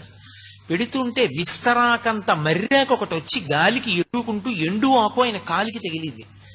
ఆయన మర్రాకు పైకెత్తి చూసి విస్తరాకంత ఉంది, ఈ అరుణాచల పర్వతం మధ్యలో ఉన్న గుహలో పరమశివుడు దక్షిణామూర్తిగా కూర్చున్నాడు. ఆ చెట్టు ఆకే ఎగిరొచ్చింది. నేను దర్శనం చేస్తానని బయలుదేరాడు. ఆయన కొంత దూరం వెళ్ళేసరికి ఆయన కాలు అనుకోకుండా అక్కడ ఉన్న ఒక పొదలో ఉన్న తేనె పట్టుకి తగిలింది. తేనె పట్టులో ఉన్న ఈగలన్నీ పైకి జుమ్మని లేచాయి. వెంటనే రమణుడు అన్నారు, ఈ కాలు తప్పు చేసింది, వాటి గూడు కదిపింది, కాబట్టి ఇది శిక్ష అనుభవించాలని ఆ కాలు ఒక రాయి మీద పెట్టి వదిలిపెట్టేశాడు. ఆ తేనెటీగలన్నీ వచ్చి ఆయన కాలు కుట్టగలిగినంతసేపు కుట్టాయి. ఇంత లావున వాచిపోయింది. ఆ వాచిపోయిన కాలు ఈడ్చుకుంటూ ఆయన కిందకి దిగి వచ్చేశాడు. పళనిస్వామి అని అప్పుడు ఆయనకి సేవ చేస్తూ ఉండేవాడు. అతను శ్రావణం తీసుకొచ్చి ఆ తేనెటీగల యొక్క ముళ్ళు ఆయన కాల్లో విరిగిపోయిన వాటన్నింటినీ బయటికి లాగేశాడు. కానీ ఆయన శరీరాన్ని విడిచిపెట్టేసే పర్యంతము రమణుల యొక్క ఒక కాలు చాలా లావుగా ఉండేది. ఇప్పటికీ మీరు రమణాశ్రమానికి వెళ్ళి ఆయన యొక్క ఫొటోస్ చూస్తే ఒక కాలు లావుగా కనపడుతుంది. కారణం, ఆ దక్షిణామూర్తి దర్శనానికి ప్రయత్నం చేసినప్పుడు రమణ మహర్షి యొక్క ఒక కాలుని తేనెటీగలు కుట్టి, ఆ తర్వాత ఎవ్వరిని వెళ్ళొద్దని చెప్పేవారు రమణ మహర్షి. ఆయన మాట వినకుండా వెంకటరామయ్య గారని ఒక ఆయన స్నేహితులు కలిసి అరుణాచలంలో మేము దక్షిణామూర్తి దర్శనం చేస్తామని బయలుదేరారు. తీరా వాళ్ళు బయలుదేరి వెళ్ళిన తరువాత వాళ్ళు మార్గంలో చాలా చాలా కష్టాలు పడి వాళ్ళకి అసలు వెనక్కి తిరిగి వచ్చే మార్గం మర్చిపోయి ఉండిపోయారు. ఆ పైన ఉండిపోతే ఇక్కడ రమణుల యొక్క అనుగ్రహం వల్ల, కొండ కింద రమణులు చేసిన సంకల్పం వల్ల వాళ్ళు మళ్ళీ చీకటి పడిన తర్వాత కొండ దిగొచ్చారు. అప్పటి నుంచి ఎవ్వరూ ఆ సిద్ధయోగి దర్శనం చేసే ప్రయత్నం చెయ్యరు. కానీ ఇప్పటికీ పరమేశ్వరుడు అక్కడ దక్షిణామూర్తిగా మర్రి చెట్టు కింద కూర్చుంటాడని ఎందరో సిద్ధులు, యోగులు, దేవతలు ఆయన యొక్క దర్శనానికి వచ్చి వెడుతూ ఉంటారని ప్రతీతి. అలా అరుణాచల క్షేత్రం ముందు 3 రూపాలతో ఉంటాడు పరమశివుడు. అంత గొప్ప క్షేత్రంలో పరమేశ్వరుడు శివలింగంగా ఆవిర్భవించిన తరువాత అక్కడ జరగవలసినటువంటి పూజాది కార్యక్రమాలు ఎలా జరగాలి అన్న విషయాన్ని ఆయనే నిర్ణయం చేసి గౌతమ మహర్షిని ఆదేశించాడు. కంచిలో దుర్వాసో మహర్షిని కామాక్షి అమ్మవారు ఆదేశించింది, ఇక్కడ పూజా విధానాన్నంతటినీ నువ్వు నిర్ణయించు అని. ఆర్యా ద్విషతి అన్న గ్రంథాన్ని రచన చేసి కంచిలో కామాక్షి అమ్మవారి యొక్క దేవాలయ పూజా విధానాన్నంతటినీ నిర్ణయం చేసినటువంటి వాడు దుర్వాసో మహర్షి. అరుణాచలంలో ఏ ఏ సేవలు జరగాలి, ఏ ఏ దేవాలయాలు ఉండాలి, ఏ ఏ పూజలు ఎలా చెయ్యాలి అని నిర్ణయం చేసిన వాడు పరమశివ భక్తి తత్పరుడైనటువంటి గౌతమ మహర్షి. పరమశివుడు గౌతమ మహర్షిని ఆదేశించాడు. ఆదేశించినప్పుడు ఈ క్షేత్రానికి అంతటికీ కూడా కాపలాదారుగా ఉండి క్షేత్రపాలకుడుగా ఉండవలసినటువంటి వాడు కాలభైరవుడు. ఈ క్షేత్రానికి స్థలవృక్షం ఇప్ప చెట్టు స్థలవృక్షంగా ఉంటుంది. ఇప్పటికీ లోపల ఇప్ప చెట్టు ఉంది. తలనీలాలు దాని కిందే తీస్తూ ఉంటారు. ఇప్ప చెట్టు ఉంటుంది. కిందే భగవాన్ రమణులు కొంతకాలం తపస్సు చేశారు. అలాగే ఇక్కడ నటరాజు ఉండాలి. అపితకుచాంబ అన్న పేరుతో అమ్మవారు ఉంటుంది. అలాగే విఘ్నేశ్వరుడు ఉంటాడు, సుబ్రహ్మణ్యుడు ఉంటాడు, పాతాళలింగం ఉంటుంది. ఇవన్నీ నిర్ణయం చేసినటువంటి వాడు పరమశివుడే. అక్కడ ఏ ఏ సేవలు జరగాలో, ఏ ఏ పూజలు జరగాలో నిర్ణయం చేసిన వాడు పరమశివుడే. అందుకే అరుణాచల క్షేత్రంలో 3 ఉత్సవాలు జరుగుతాయి. అందులో 2 ఉత్సవాలు చాలా పెద్ద పెద్ద ఉత్సవాలు. ఒక ఉత్సవం ఒక స్థాయిలో జరుగుతుంది. అది మనకి వలైకాపు మంటపము అని ఉంటుంది లోపల. ఆ మంటపంలో అమ్మవారిని తీసుకొచ్చి కూర్చోపెట్టి గాజులు సమర్పణం చేస్తారు అమ్మవారికి. అమ్మవారికి గాజులు సమర్పణం చేసేటటువంటి ఉత్సవం ఒకటి. మిగిలిన 2 పెద్ద ఉత్సవాలు, ఒకటి కార్తీక మాసంలో జరిగేటటువంటి దీపోత్సవం, కార్తీక పౌర్ణమి పెట్టేటటువంటి దీపం. దాని గురించి నేను ప్రత్యేకంగా మీతో ప్రస్తావన చేస్తాను. ఇక 3వ ఉత్సవం పార్వతీ పరమేశ్వరుల మధ్య వచ్చేటటువంటి ప్రణయ కలహోత్సవం చేస్తారు. ఎందుకు వాళ్ళిద్దరి మధ్య ప్రణయ కలహం రావాలి అంటే, భృంగి పరమశివుని దగ్గర ఉండేటటువంటి ప్రమదగణాల్లో ఒకడు. ఆయనది ఒక విచిత్రమైనటువంటి వ్యక్తిత్వం. ఆయనకి 3 కాళ్లతో ఉంటాడు. ఇప్పటికీ మీకు కచ్చిలో కనపడతాడు. అలాగే మళ్ళీ శ్రీకాకుళం దగ్గర ఉన్నటువంటి క్షేత్రం పరమశివ సందర్భమైనటువంటిది, ఆయన స్పర్శ కలిగినటువంటిది శ్రీముఖలింగం. ఆ శ్రీముఖలింగ క్షేత్రంలో దేవాలయానికి ప్రదక్షిణం చేస్తున్నప్పుడు వెనక గోడ మీద ఉన్నాడు భృంగి. 3 కాళ్లతో ఉంటాడు ఆయన. ఆ భృంగి ఒక్క శివుడికే భక్తుడు, అమ్మవారికి నమస్కారం పెట్టేవాడు కదా ఆయన. పరమశివుడికి ఒక్కటే ప్రదక్షిణం చేసేవాడు, పరమశివుడికి ఒకడికే పాదాలకు నమస్కారం చేసేవాడు. అమ్మకు రోజున ఆగ్రహం వచ్చింది, ఏమిటి ఎప్పుడు ఆయనకే ప్రదక్షిణం చేస్తాడు, ఆయనకే నమస్కారం చేస్తాడు, అసలు నా వంక కూడా చూడడం ఇదేం భక్తి, ఏం చేస్తాడో చూస్తానని భృంగి వస్తుంది. అమ్మవారు పరమశివుడి యొక్క వామార్థ భాగంలోకి వెళ్ళిపోయి అర్ధనారీశ్వర స్వరూపాన్ని పొందింది. ఇప్పుడు ఎలా ప్రదక్షిణం చేస్తాడు? చెయ్యాలంటే మరి నేను ఉన్నానుగా ఎడం పక్కన, ఏం చేస్తాడో చూస్తానంది. ఆయన తేనెటీగ అయిపోయి పరమశివుడికి పార్వతీదేవికి మధ్యలో తొలిచి కన్నం ప్రదక్షిణం చేశాడు తప్ప అమ్మవారికి ప్రదక్షిణం చేయలేదు. ఆ భృంగికి మోక్షం ఇస్తానన్నాడు పరమేశ్వరుడు. అమ్మవారు ఒక్కనాటికి ఇవ్వడానికి వీల్లేదు. కాదు, భృంగి ఇంత గొప్పవాడు, ఇంతటి ఉదారమైన మనస్సున్నవాడు పార్వతి, నా మీద భక్తి ఉంటే నీ మీద భక్తి ఉన్నట్లే, అందుకు అతనికి మోక్షం ఇస్తానంటాడు పరమేశ్వరుడు. ఇప్పటికీ అరుణాచలంలో ఆ ప్రణయ కలహం అక్కడ ఉన్న అర్చకులు నిర్వహిస్తారు. ఎంత అద్భుతంగా నిర్వహిస్తారు. ఆ ఉత్సవం జరిగినప్పుడు పరమేశ్వరుడు భృంగికి మోక్షం ఇచ్చేస్తాడు. పార్వతీదేవికి కోపం వచ్చి అపితకుచాంబ అమ్మవారు దేవాలయంలోకి వెళ్ళి తలుపులేసేసుకుంటారు. పరమశివుడు ఒక్కడే గిరి ప్రదక్షిణానికి వెడితే దొంగలు దోచుకుంటారు. ఇప్పటికీ ఆ దొంగలతో ఉప్పు అని అవన్నీ చేస్తారు. ఆ ప్రణయ కలహోత్సవం 2వ పెద్ద ఉత్సవం. ఇన్ని నిర్ణయం చేసినటువంటి వాడు గౌతమ మహర్షి. ఎవరి ఆజ్ఞ మేరకి? శివాజ్ఞ మేరకే చేశారు. అటువంటి అరుణాచల క్షేత్రంలో ఆ దేవాలయ ప్రాంగణం అత్యద్భుతమైనటువంటి ప్రాంగణం. బహుశః దక్షిణ భారతదేశం మొత్తం మీద ఏ దేవాలయంలోనూ కూడా అంత పెద్ద గోపురాలు మీకు ఎక్కడా కనపడవు. అంతంత పెద్ద పెద్ద గోపురాలు. ప్రత్యేకించి అరుణాచల క్షేత్రంలో తూర్పు గోపురం శ్రీకృష్ణదేవరాయల వారు కట్టించారు. శ్రీకృష్ణదేవరాయల వారు కట్టించినటువంటి ఆ గోపురం ఇక అంత పెద్ద గోపురం మీకు ఎక్కడా కనపడదు. దాన్ని ఎవరైనా ఇలా తలెత్తి చూడవలసిందే. అబ్బా ఎంత పెద్ద గోపురం అంటారు. అంత గొప్ప గోపురం. అరుణాచల క్షేత్ర వైభవంలో గొప్పతనం ఏమిటంటే దాని ఉత్తర గోపురాన్ని కట్టించేటువంటిది ఒక ఆడావిడ. ఆ స్త్రీమూర్తి పేరు అమ్మణ్ణి అమ్మన్. ఆవిడ చాలా చిత్రమైన వ్యక్తి. ఆవిడ పరమశివుని అనుగ్రహం చేత ఆవిడికి గొప్ప యోగశక్తులు కలిగాయి. ఆవిడికి గోపురం కట్టించాలని కోరిక. ఆవిడ ప్రతి ఇంటి ముందుకి వెళ్లి గోపురం కట్టడానికి చందా అడిగేది. డబ్బులు లేవంటారేమోనని ఆవిడ ఇంటి ముందు నిలబడి ఆ ఇంట్లో ఇనప్పెట్టె ఎక్కడుందో, ఇనప్పెట్టెలో ఎక్కడ డబ్బు పెట్టారో ఆ డబ్బు ఎంతుందో చెప్పేది. ఇంట్లో ఎక్కడెక్కడ దాచారో, ఎక్కడెక్కడ దాచిన డబ్బు ఎంత ఉంటుందో చెప్పి గోపురం కడుతున్నాను డబ్బు ఇమ్మని అడిగేది. అడిగిపోయి పట్టుకెళ్లి డబ్బు ఉండేవారు. ఆవిడ తన యోగశక్తి చేత ఇళ్ల ముందు నిలబడి ఇంటి లోపల ఉన్న పెట్లలో డబ్బు ఎంతుందో చెప్పి వసూలు చేసిన డబ్బుతో ఉత్తర గోపురాన్ని కట్టింది. అలాగే అక్కడ ఒక గోపురాన్ని భళ్ళాల మహారాజు కట్టాడు. భళ్ళాల మహారాజు అపారమైనటువంటి శివభక్తుడు. ఆయనకి 2 భార్యలు. ఆయన విభూతి పుండ్రాలు పెట్టుకుని బొట్టు పెట్టుకుని ఏ శివభక్తుడైనా జంగమదేవరైనా సరే కోరినది ఇచ్చేస్తుండేవాడు. అటువంటి భళ్ళాల మహారాజు గారు రాజ్యం చేస్తున్న రోజుల్లో ఆయనకి సంతానం లేదు. సంతానం లేకపోయినా ఆయన పరమశివుని యందు అంత భక్తితో రాజ్యం చేస్తున్నాడు. పరమశివుడు ఆయన పరీక్షించాలి, అనుగ్రహించాలి అనుకున్నాడు. ఒక పెద్ద జంగమదేవర వేషం కట్టి తనతో పాటు కొంతమంది జంగమయ్యల్ని తీసుకుని ఒక చీకటి పడే వేళటికి భళ్ళాల మహారాజు ఇంటికి వచ్చాడు. ఆయన వెంటనే వాళ్ళందరినీ స్వాగతం పలికాడు, అర్ఘ్యపాద్యాదులు ఇచ్చాడు, వాళ్ళని సేవించాడు, కూర్చోపెట్టి వాళ్ళందరినీ కూడా చక్కగా మర్యాద చేసి విశ్రాంతి తీసుకోమన్నాడు.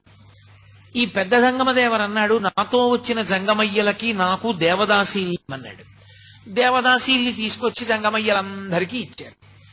ఒక్క పెద్ద జంగమదేవరికి మాత్రం దేవదాసి లేదు. అయ్యో ఈయనకి ఒక్కడికి దేవదాసిని ఇవ్వలేని బాధపడినటువంటి రాజు తల పట్టుకుని కూర్చుంటే ఆయన రెండవ భార్య పేరు చెల్లమ్మ. ఆవిడ వచ్చింది, ప్రభు మీరు చింతపడకండి, శివసేవలో లోపం రాకూడదు, నేను దేవదాసిగా ఆయన దగ్గరికి వెడతానంది. వెళ్ళమన్నాడు మహారాజు. ఆవిడ ఆ పెద్ద జంగమయ్య పడుకున్నటువంటి గదిలోకి వెళ్ళి ఆయన నిద్రపోతున్నట్టు నటిస్తున్నాడు. ఆయన నిద్ర లేపడానికి ముట్టుకుందిలాగా, ముట్టుకోగా పసిపిల్లవాడైపోయి ఏడిచాడు. అరే పిల్లవాడైపోయాడు, చేతుల్లో పట్టుని రాజు దగ్గరికి తీసుకొచ్చింది. మహారాజా, పెద్ద జంగమదేవర పిల్లవాడైపోయాడు, ఇదిగో తీసుకొచ్చాను, పరమేశ్వరుడే అనుగ్రహించాడు, మనకి కొడుకు అని ఇచ్చింది. రాజు ఆ పిల్లాడిని ముట్టుకోగానే పిల్లవాడు అంతర్ధానం అయిపోయాడు. అంతర్ధానం అయిపోయి కొడుకులు లేరు అని వగచావు కాబట్టి నీకు నేనే కొడుకునవుతున్నాను, నేనే కొడుకునై నీ శ్రాద్ధ కర్మ నేనే చేస్తాను ప్రతి సంవత్సరం, నీ శరీరం పడిపోయినప్పుడు నీకు సంస్కారం నేనే చేస్తానన్నాడు. ఇప్పటికి దాదాపు 6 నుంచి 700 సంవత్సరములైంది. ఇప్పటికీ బళ్ళాల మహారాజు గారు చనిపోయిన రోజున అరుణాచల క్షేత్రంలో శివలింగం దగ్గరికి వచ్చి పత్రిక చదువుతారు. బళ్ళాల మహారాజు గారు ఫలానా రోజున ఫలానా తిథిలో ఫలానా నక్షత్రంలో శరీరం విడిచిపెట్టాడు అని. వెంటనే దేవాలయం మూసేస్తారు. పరమశివుడు ఉత్సవమూర్తి పల్లకీలో పల్లికొండ పట్టు అని అక్కడికి దగ్గర, అక్కడే రాజధానిగా పరిపాలన చేసేవాడు. ఆ పల్లికొండ పట్టు వెళ్తుంది పల్లకి, వెళ్ళి ఏట్లో స్నానం చేస్తాడు పరమశివుడు. అంటే ఉత్సవమూర్తి స్నానం చేస్తుంది. స్నానం చేసి పీటల మీద పరమశివుడు అపితకుచాంబ ఉండి బళ్ళాల మహారాజు గారికి తద్దినం పెట్టి మళ్ళీ ఏట్లో స్నానం చేసి అరుణాచల దేవాలయంలోకి వెళ్ళి అప్పుడు ఆయనకి అభిషేకం అయిన తర్వాత మళ్ళీ తలుపులు తీసి ఇస్తారు. 6 నుంచి 7 శతాబ్దములుగా పరమశివుడే తన భక్తుడికి తద్దినం పెడుతున్న ఏకైక క్షేత్రం అరుణాచల క్షేత్రం. ఆ క్షేత్రంలో ఆ బళ్ళాల మహారాజు గారు కట్టించినటువంటి గోపురము ఒక గోపురం. ఆ గోపురానికి కిలి గోపురం అని పిలుస్తారు. మీరు లోపలప్పుడు మనకి సుబ్రహ్మణ్య దేవాలయం కనపడుతుంది. మీరు ఆ సుబ్రహ్మణ్య దేవాలయం మీద తల ఎత్తి చూస్తే కొన్ని బొమ్మలు కనపడతాయి. బొమ్మల్ని బట్టి తెలుస్తుంది మనకు, అక్కడ ఒక కథ తెలుస్తుంది. ప్రౌఢదేవరాయలు అని ఒక రాజు. ఆ ప్రౌఢదేవరాయ దగ్గర అరుణగిరినాథర్ అనబడేటటువంటి ఒక వ్యక్తి మంచి ఆస్థాన కవిగా ఉండేవాడు. ఆయన దగ్గర అంతకుముందే ప్రౌఢదేవరాయల వారి దగ్గర సంబంధం అని ఒక కవి ఆస్థాన కవి. కానీ ఈ అరుణగిరినాథర్ తర్వాత ఆస్థాన కవి. అది కూడా ఎందుకు అవ్వవలసి వచ్చింది అంటే అరుణగిరినాథర్ యొక్క తల్లి చిన్న వయస్సులోనే, అరుణగిరినాథర్ చాలా చిన్న పిల్లవాడిగా ఉన్నప్పుడే శరీరం విడిచిపెట్టేసింది. అంతకు ముందే తండ్రి చనిపోయాడు. ఆవిడ శరీరం వదిలిపెడుతూ ఈ పిల్లవాడిని రక్షించమని అక్కగారికి అప్పచెప్పింది. అక్కగారి పేరు ఆది. ఆ ఆది అనబడే అక్కగారు ఈ అరుణగిరినాథర్ని పెంచి పెద్ద చేసింది. ఈ అరుణగిరినాథరు దుర్వ్యసనపరుడై స్త్రీలోలుడై స్వేచ్ఛగా తిరుగుతుండేవాడు. ఒకనాడు అక్కగారు చాలా బాధపడి నింద చేసింది.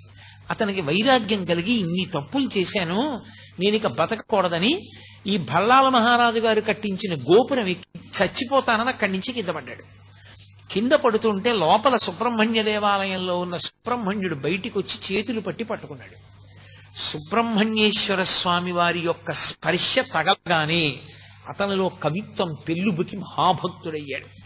కళానుభూతి అని చెప్పి ఆయన అద్భుతమైనటువంటి సుబ్రహ్మణ్య గీతములను రచన చేశాడు. సుబ్రహ్మణ్య తత్వం మీద రచన చేశాడు. ఆయనే ఆ కాలంలో ప్రౌఢదేవరాయల వారి ఆస్థాన కవి సంబంధం. అరుణగిరినాథర్ యొక్క గొప్పతనాన్ని తెలుసుకుని రాజు ఆ ఆస్థాన కవి సంబంధాన్ని తీసి అరుణగిరినాథర్కి ఆస్థాన కవి పదవినిచ్చాడు. ఈయన ఆస్థాన కవి ఉంటూ సుబ్రహ్మణ్యుణ్ణి సేవించాలనేటటువంటి తాపత్రయంతో తెచ్చిన పువ్వులతో సంతోషపడక పరకాయ ప్రవేశ విద్య తెచ్చుకుని తన శరీరాన్ని అరుణాచల దేవాలయంలో ఒక మూల ఎవరికీ కనపడకుండా విడిచిపెట్టి చిలుకలోకి ప్రవేశించి పక్కన ఉన్నటువంటి వనాల్లో వెళ్లి పారిజాత పుష్పాలు వచ్చి సుబ్రహ్మణ్యుణ్ణి సేవిస్తుండేవాడు. ఇది పెట్టాడు సమ్మతం. తను శరీరాన్ని వదిలి చిలుక శరీరంలోకి వెడుతూ ఉంటాడు. నా ఆస్థాన పదవి ఇతని వల్లే పోయింది, ఇతనికి మళ్ళీ శరీరం లేకుండా చెయ్యాలని ఆ అరుణగిరినాథర్ శరీరాన్ని విడిచిపెట్టి చిలుక శరీరంలోకి ప్రవేశించగానే ఆ అరుణగిరినాథర్ యొక్క శరీరాన్ని కాల్చేశాడు. అయిపోయింది. ఆయనకి శరీరం లేదు. లేకపోవడం వల్ల చిలుక రూపంలోనే ఆ గోపురంలో కూర్చొని సుబ్రహ్మణ్యేశ్వర స్వామి వారి మీద ఇప్పటికీ పాటలు పాడతారు. ఆయన చిలుక రూపంలో పాట పాడే గోపురం కాబట్టి ఆ గోపురానికి కిలిగోపురం అని పేరు. అందుకని కిలిగోపురం అని పిలుస్తారు దాన్ని. ఇప్పటికీ చిలుక బొమ్మ ఉంటుంది దాని మీద. కాబట్టి దానికి కారణం ఆ పాతాళలింగం కింద ఒక సిద్ధుడి సమాధి ఉంది. ఆ సిద్ధుడి సమాధి మీద శివలింగం పెట్టారు. శివలింగం పెడితే అధిష్టానం అంటారు, తులసికోట పెడితే బృందావనం అంటారు. రెండే, ఇక మూడవది పెట్టరు. కాబట్టి అక్కడ శివలింగం పెట్టారు, అధిష్టానం. అది పాతాళలింగం. అది లోపలికి గుహలో ఉంటుంది కాబట్టి పాతాళలింగం అంటారు. పైన మంటపం ఉంటుంది. అక్కడికి ఎవ్వరు వెళ్ళేవారు కాదు. అక్కడికి భగవాన్ రమణులు వెళ్ళి తపస్సు చేశారు. ఆ పాతాళలింగం, అక్కడ ఉండేటటువంటి నటరాజస్వామి దేవాలయం, అక్కడ ఉండేటటువంటి సిద్ధిప్రదాయకుడైనటువంటి విఘ్నేశ్వరుడు, సుబ్రహ్మణ్యుడు, ఇప్పటికీ తిరుమలాంబాదేవి సముద్రము అని అక్కడి నుంచి కాలువ గుండా నీరు తీసుకొచ్చి అరుణాచల క్షేత్రం లోపల పశ్చిమ దిక్కుగా ఉండేటటువంటి సరోవరానికి శివగంగా అని పేరు. అది తిరుమలాంబా సముద్రం నుంచి ఒక కాలువ ద్వారా తీసుకొస్తారు. రెండవ పక్కన ఉండేటటువంటి తీర్థం బ్రహ్మతీర్థం. అలాగే మీకు అరుణాచలంలో ఖడ్గతీర్థం, సర్వతీర్థం, ఈశాన్య తీర్థం, అగస్త్య తీర్థం, బ్రహ్మతీర్థం, శివగంగ, యమున, ఎన్ని సరస్సులు ఉంటాయి. ప్రతి సరస్సుకి స్థల పురాణం ఉంది. ఒక్కొక్క సరస్సు ఒక్కొక్క కారణానికి వచ్చింది. అగస్త్య మహర్షి ప్రతి సంవత్సరం మార్గశీర్ష మాసంలో వస్తారట. వచ్చి తన శిష్యులతో గిరి ప్రదక్షిణం చేసి ఆ సరస్సులో స్నానం చేసి పెడతారు. ఒక్కొక్క సరస్సులో స్నానానికి ఒక్కొక్క ప్రత్యేకమైన విభూతి కలుగుతుంది. ఒక సరస్సులో స్నానం చేస్తే అపారమైన భక్తి కలుగుతుంది. ఒక సరస్సులో స్నానం చేస్తే సరస్వతి కటాక్షము కలుగుతుంది. ఒక సరస్సులో స్నానం చేస్తే పాప సంచయం అంతా కూడా దగ్ధమవుతుంది. అంత గొప్ప గొప్ప సరస్సులతో నిండి ఉంటుంది ఆ క్షేత్రం అంతా. స్వయంగా చతుర్ముఖ బ్రహ్మగారే అరుణాచల క్షేత్రంలో ఆరాధన చేసి స్నానం చేసేటటువంటి సరస్సు ఆ బ్రహ్మ సరస్సు అని పిలుస్తారు. అంత గొప్ప గొప్ప సరస్సులతో కూడుకుని స్థలవృక్షమైనటువంటి ఇప్ప చెట్టుతో ఉంటుంది. అరుణాచల క్షేత్రానికి వెళ్ళినటువంటి వాళ్ళు ఆ దేవాలయంలో పరమేశ్వరుడి పూజ చేసేటప్పుడు ఏ నామాలతో పూజ చెయ్యాలన్నది కూడా పరమశివుడు నిర్ణయం చేశాడు. అరుణాచల క్షేత్రంలో ఈ నామాలతోటే నాకు పూజ, ఇతర నామములు కూడా పలకవచ్చు, వాడవచ్చు, కానీ ఈ నామములే నా దగ్గర పలకాలి. దాని చేత నేను ఎక్కువ ప్రీతి చెందుతాను.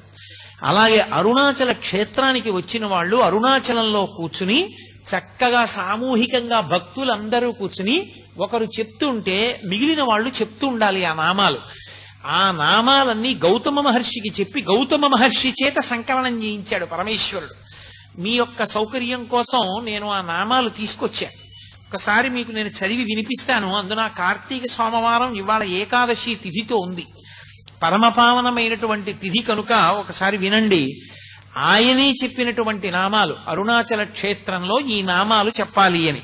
శోణాద్రీశుడు, అరుణాద్రీశుడు, దేవాధీశుడు, జనప్రియుడు, ప్రపన్న రక్షకుడు, ధీరుడు, శివుడు, సేవకవర్ధకుడు, అక్షిపేయామృతేశానుడు, స్త్రీ పుంభావ ప్రదాయకుడు, భక్త విజ్ఞప్తి సంధాత, దీనబంధ విమోచకుడు, ముఖరాంగ్రిపతి, శ్రీమంతుడు, మృడు, మృగమదీశ్వరుడు, భక్త ప్రేక్షణకృత్, సాక్షి, భక్త దోష నివర్తకుడు, జ్ఞాన సంబంధనాథుడు, శ్రీహాలాహల సుందరుడు, అహమైశ్వర్యదాత, స్మత్య సర్వాఘనాశకుడు, వ్యత్యస్త నృత్య ధృజధృక్, సకాంతి, నటేశ్వరుడు, సామప్రియుడు, కలిధ్వంసి, వేదమూర్తి, నిరంజనుడు, జగన్నాథుడు, మహాదేవుడు, త్రినేత్రుడు, త్రిపురాంతకుడు, భక్తాపరాధ సోఢుడు,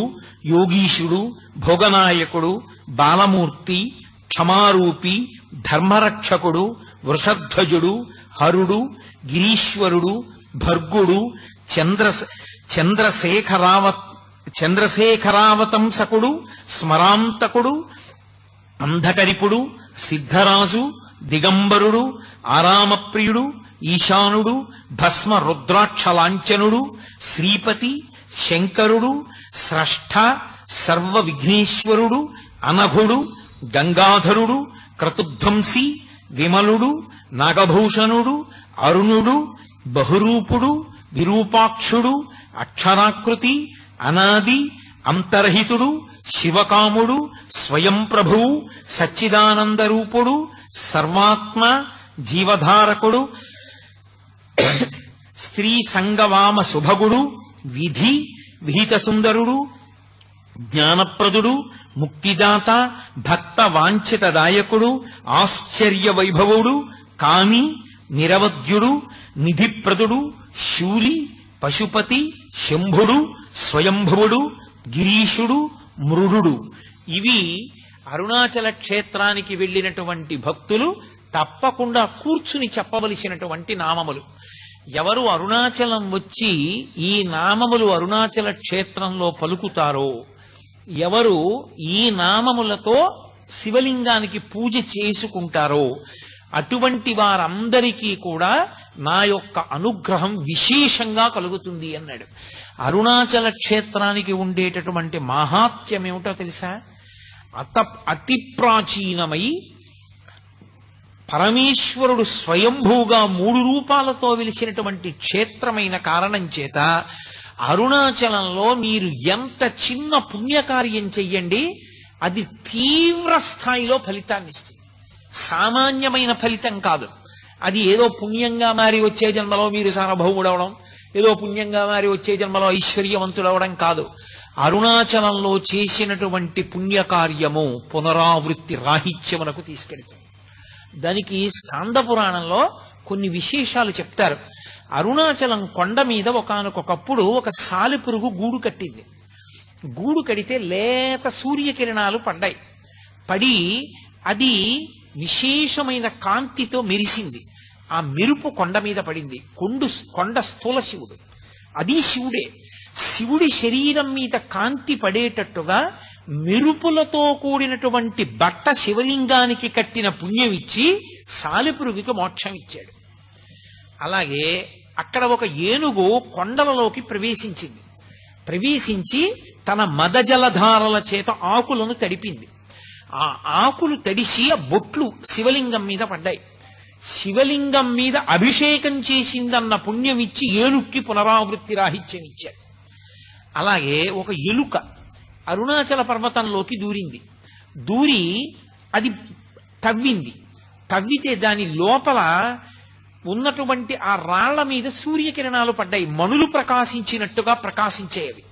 ఆ ప్రకాశించిన కాంతులు పడిన కారణం చేత మణుల చేత దీప శోభని వెలిగింపచేసింది అని ఆ ఎలుక మళ్లీ పుట్టవలసిన అవసరం లేని స్థితిని పొందింది.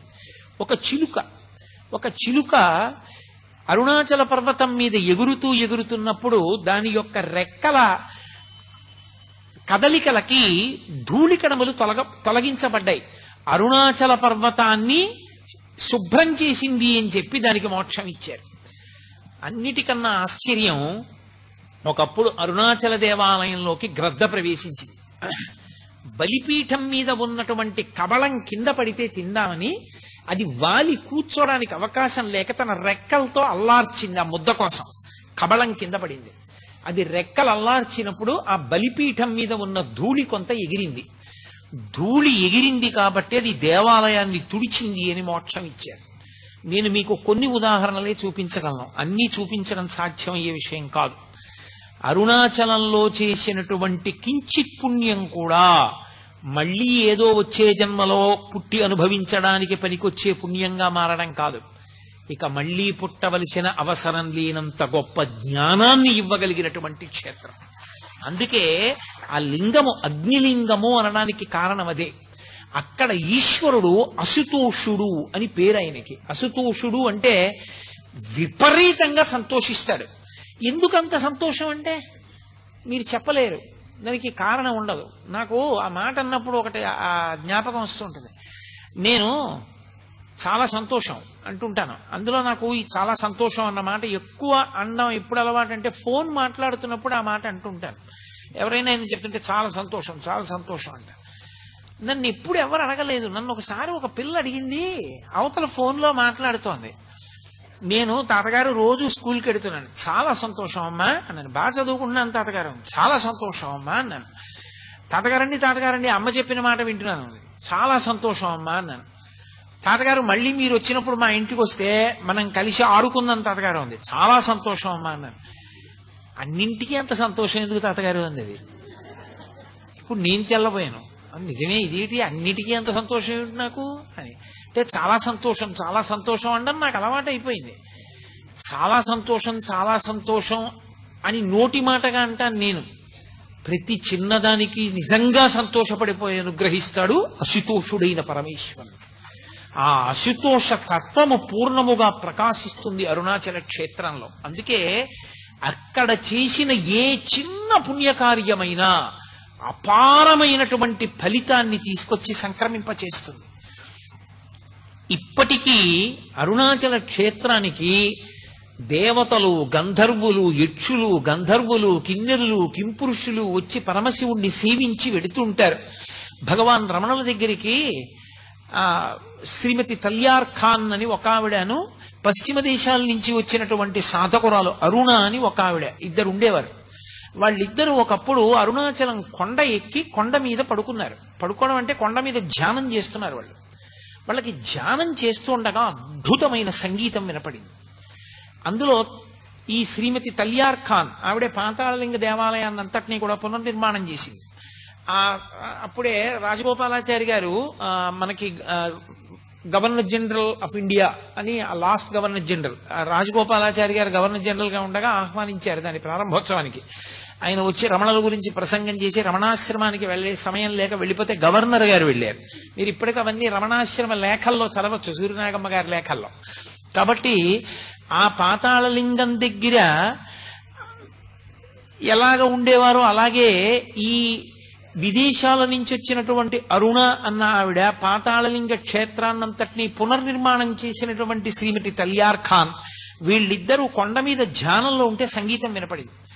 శ్రీమతి తల్యార్ ఖాన్ కి మంచి సంగీత ప్రవేశం ఉంది. ఆవిడ దాన్ని నోట్స్ రాసుకుంది. నోట్స్ రాసుకుని వచ్చి భగవాన్ రమణులకు చెప్పింది. ఇది మెద్రాస్ పంపించింది ఆవిడ. పూర్వం రోజుల్లో అది మెద్రాస్, ఇప్పుడు చెన్నై. మెద్రాస్ పంపించి సంగీత విద్వాంసులకి చూపిస్తే ఇది అపూర్వ సంగీతం, ఇది గంధర్వులు, యక్షులు మొదలైన వాటిలే పాడగలరు, అంత గొప్ప సంగీతం అన్నారు. ఆవిడ భగవాన్ రమణులకు చెప్పింది, అయ్యా ఇంత గొప్ప సంగీతం నాకు 3 రోజులు వినపడింది అరుణాచల పర్వతం మీద అని. అంటే అప్పుడు భగవానులు ఒక మాట చెప్పారు. ఆది అన్నామలైలో నేను ఉండగా, ఆది అన్నామలై అంటే తూర్పున అరుణాచల దేవాలయం ఉంటుంది, పశ్చిమాన ఆది అన్నామలై ఉంటుంది. అది బ్రహ్మగారు ప్రతిష్ట. ఆది అన్నామలై కొండకి చాలా దగ్గరగా ఉంటుంది గుడి.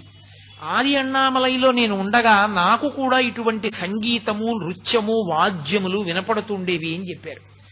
ఆ దక్షిణామూర్తిగా కూర్చునేటటువంటి సిద్ధస్వరూపమైనటువంటి పరమశివుని ముందు ఇప్పటికీ అప్సరోగణములు కూడా వచ్చి నృత్యం చేస్తుంటాయి అని, అవన్నీ వినపడుతుంటాయి అంటారు ఆది అన్నామలై అటువంటి చోట్లకి.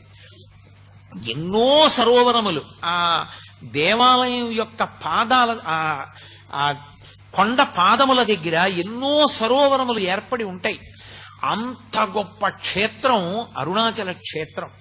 అటువంటి అరుణాచల క్షేత్రంలో అసలు ఆ దేవాలయంలో అత్యద్భుతమైనటువంటి విషయం ఏమిటంటే అసలు ప్రాకారములు, ఆ 3 ప్రాకారములు ఒక్కొక్క ప్రాకారం దాటి లోపలికి వెడుతుంటే ప్రత్యేకించి 100 కాళ్ల మంటపం, 16 కాళ్ల మంటపం అటువంటి వాటి దగ్గర నిలబడి చూస్తే ఎదురుగుండా స్థూల శివుడైనటువంటి కొండ కనపడుతూ ఉంటుంది. లోపల శివలింగ దర్శనం కూడా చెయ్యవచ్చు.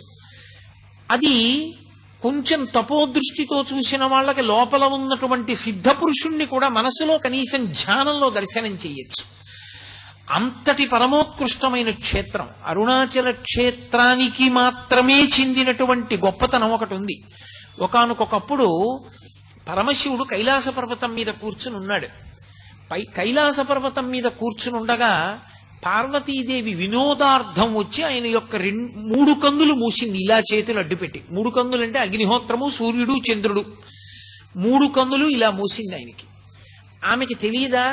ఆమె సర్వజ్ఞ. ఆవిడికి తెలియకపోవడం ఏంటి అంటే, పరమశివుని అర్ధభాగమైనటువంటి పార్వతీదేవి ఆ పని చేసింది అంటే లోక కళ్యాణకారకమైనటువంటి పని కొరకు చేస్తుంది. ఆవిడ ఇలా చేతులతో మూస్తే పరమశివుడు ఆ చేతులు తీసే లోపల లోకములన్నీ గాఢాంధకారమైపోయాయి. రాత్రింబవళ్ళు తెలియలేదు. రాత్రింబవళ్ళు తెలియకపోతే తిథులు తెలియలేదు. తిథులు తెలియకపోతే యజ్ఞయాగాది క్రతువులు, సంధ్యావందనాలు అన్నీ ఆగిపోయాయి. ధర్మము లుప్తమైపోయాయి. ఇంత లుప్తమైంది కాబట్టి నువ్వు వినోదార్థం నా కన్నులు మూసినప్పటికీ తత్పాపాన్ని పోగొట్టుకోవడానికి లోకానికి ఒక మార్గదర్శకత్వంగా నువ్వు భూలోకానికి వెళ్లి తపస్సు చేయవలసింది అన్నాడు పరమశివుడు. నేను అలాగే వెళ్లి తపస్సు చేస్తాను, భూలోకంలో ఎక్కడ కూర్చుని తపస్సు చేయమంటారు అని అడిగింది. మనకి అయోధ్య, మధుర, మాయా, కాశీ, కాంచీ, అవంతిక, పురీ, ద్వారవతి చైవ సప్తైతే మోక్షదాయక అని 7 మోక్షపురాలు.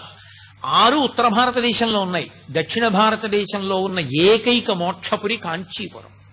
కాబట్టి కాంచీపురం వెళ్లి కాంచీపురంలో తపస్సు చెయ్యి అన్నాడు. ఆవిడ కాంచీపురంలో కొంత మట్టి తీసి శివలింగంగా పెట్టి ఆవిడ ఆ శివలింగాన్ని ఆరాధన చేస్తోంది తపస్సు చేస్తూ. పక్కన ఆమె యొక్క శక్తులన్నీ మొహరించి ఉన్నాయి, దుర్గా మొదలైనటువంటి వాళ్ళు. పరమశివుడు ఆమె భక్తిని లోకానికి చాటి చెప్పాలనుకున్నాడు. ఆమె భక్తిని పరిశీలించడం ఎందుకు పరమశివుడికి తెలియదా? అక్కడ ఉండేటటువంటి నదిలో వరదలొచ్చి పెద్ద ఎత్తున వరద వస్తోంది. అమ్మా అమ్మా వరద వస్తోంది, బయటికి వచ్చేయి అన్నారు.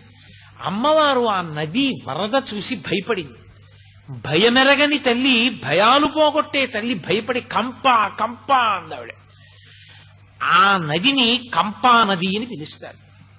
ఆ కంపానది వచ్చి శివలింగాన్ని ఎక్కడ కొట్టుకుపోతుందో సైకతలింగం అని ఆవిడ గట్టిగా కౌగిలించుకుంది ఆ శివలింగాన్ని.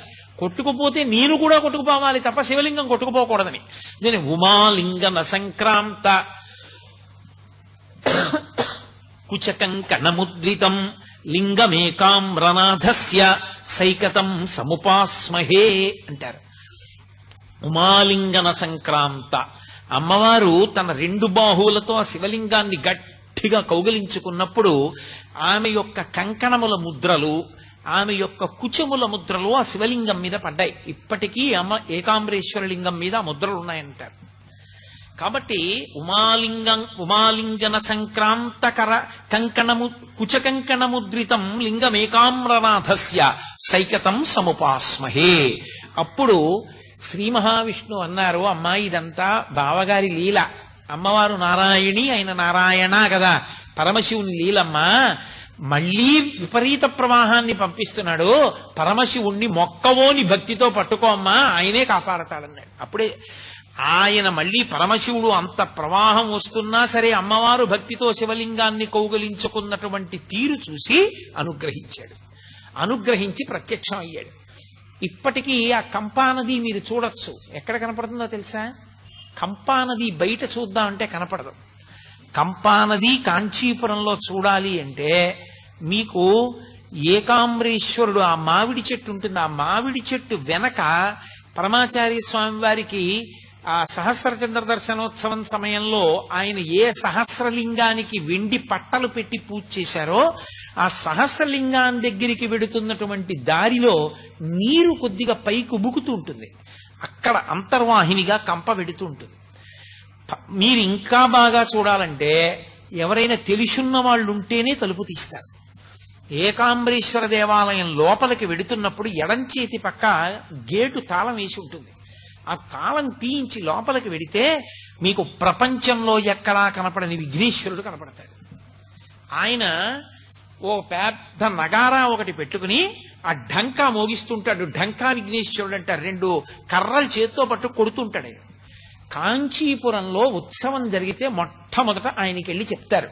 చెప్తే ఆయన ఢంకా వాయించి చెప్తాడు అందరికీ ఉత్సవం ఉంది రెండని. ఆ ఢంకా విఘ్నేశ్వరుడి దేవాలయానికి ఎదురుగుండా 1000 కాళ్ల మంటపం ఉంది. ఇప్పుడు ఆ మంటపంలోకి ఎవరు వెళ్ళలేరు. కొన్ని లక్షల గబ్బిలాలతో నిండిపోయింది అది. ఒకప్పుడు శివకేశవులు ఇద్దరికి, వరదరాజస్వామికి ఏకాంబరేశ్వరుడికి కళ్యాణం ఒకే మంటపంలో చేసేవారు అక్కడ. ఇప్పుడు ఆ మంటపం అంతా గబ్బిలాలే, అడుగు కూడా పెట్టలేరు.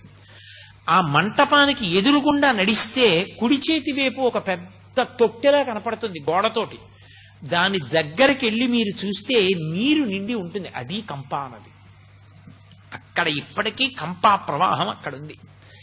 ఆ తల్లికి పరమశివుడు అప్పుడు ప్రత్యక్షం అయ్యాడు. ఆ శివలింగాన్ని కౌగిలించుకున్నప్పుడు ప్రత్యక్షమై, నీవు చేసినటువంటి అపరాధమునకు తగిన ప్రాయశ్చిత్తం పూర్తయింది. ఇప్పుడు నిన్ను నేను స్వీకరించడం అరుణాచలంలో చేస్తాను, కాబట్టి అరుణాచల క్షేత్రానికి వెళ్లి గిరి ప్రదక్షిణం చేయమన్నాడు.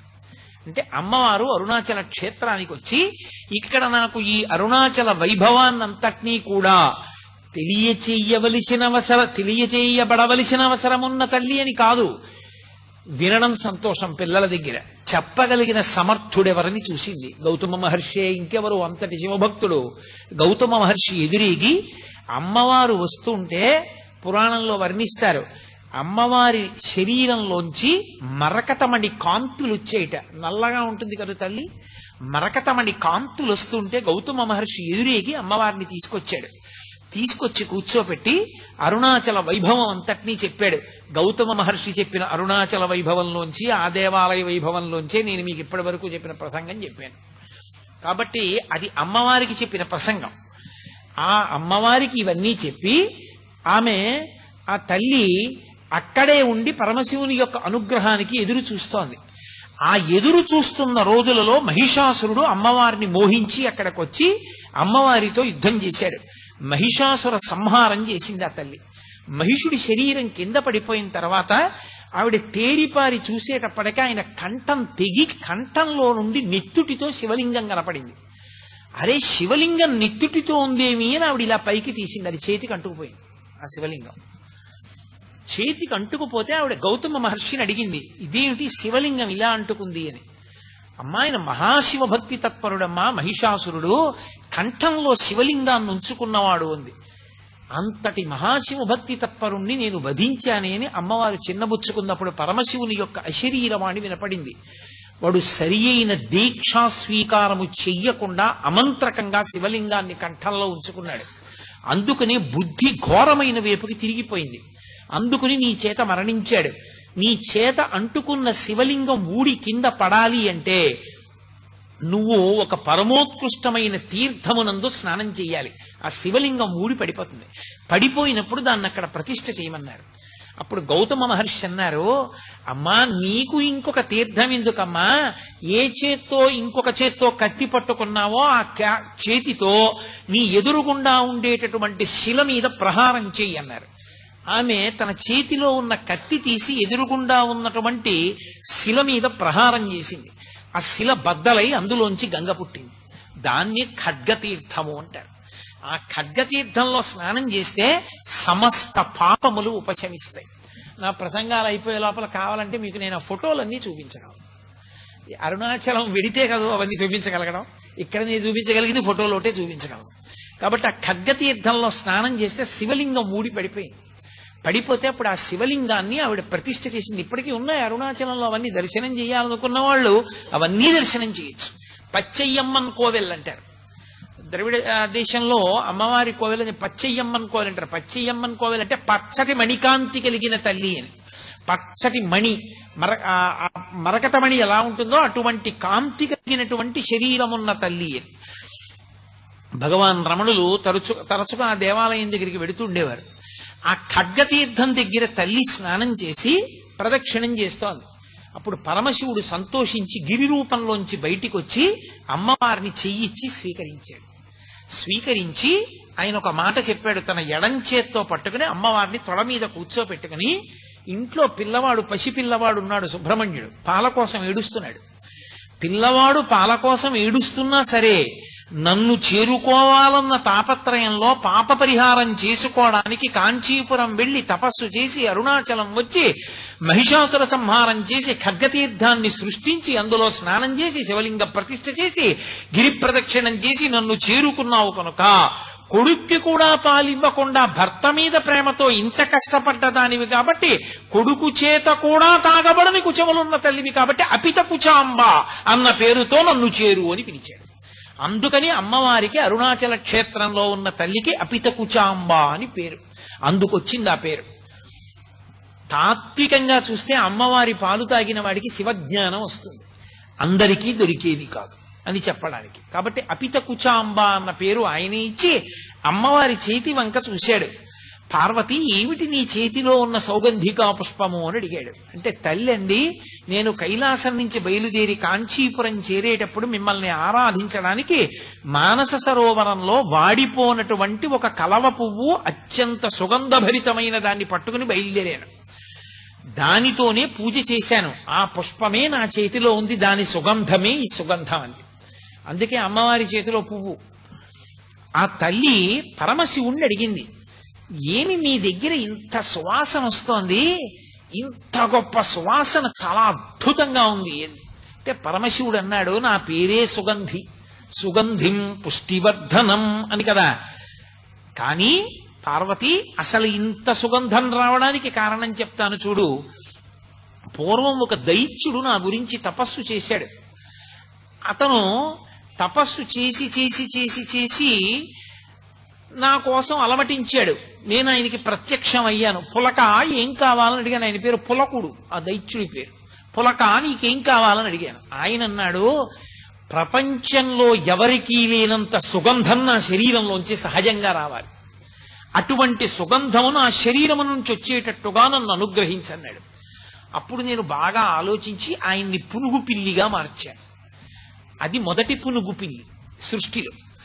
ఆ పునుగు పిల్లి శరీరంలోంచి పునుగు వస్తుంది. ఆ పునుగు వాసనకి దేవతాకాంతలు కూడా ఆకర్షింపబడి పిల్లి వెంట పరిగెత్తారు.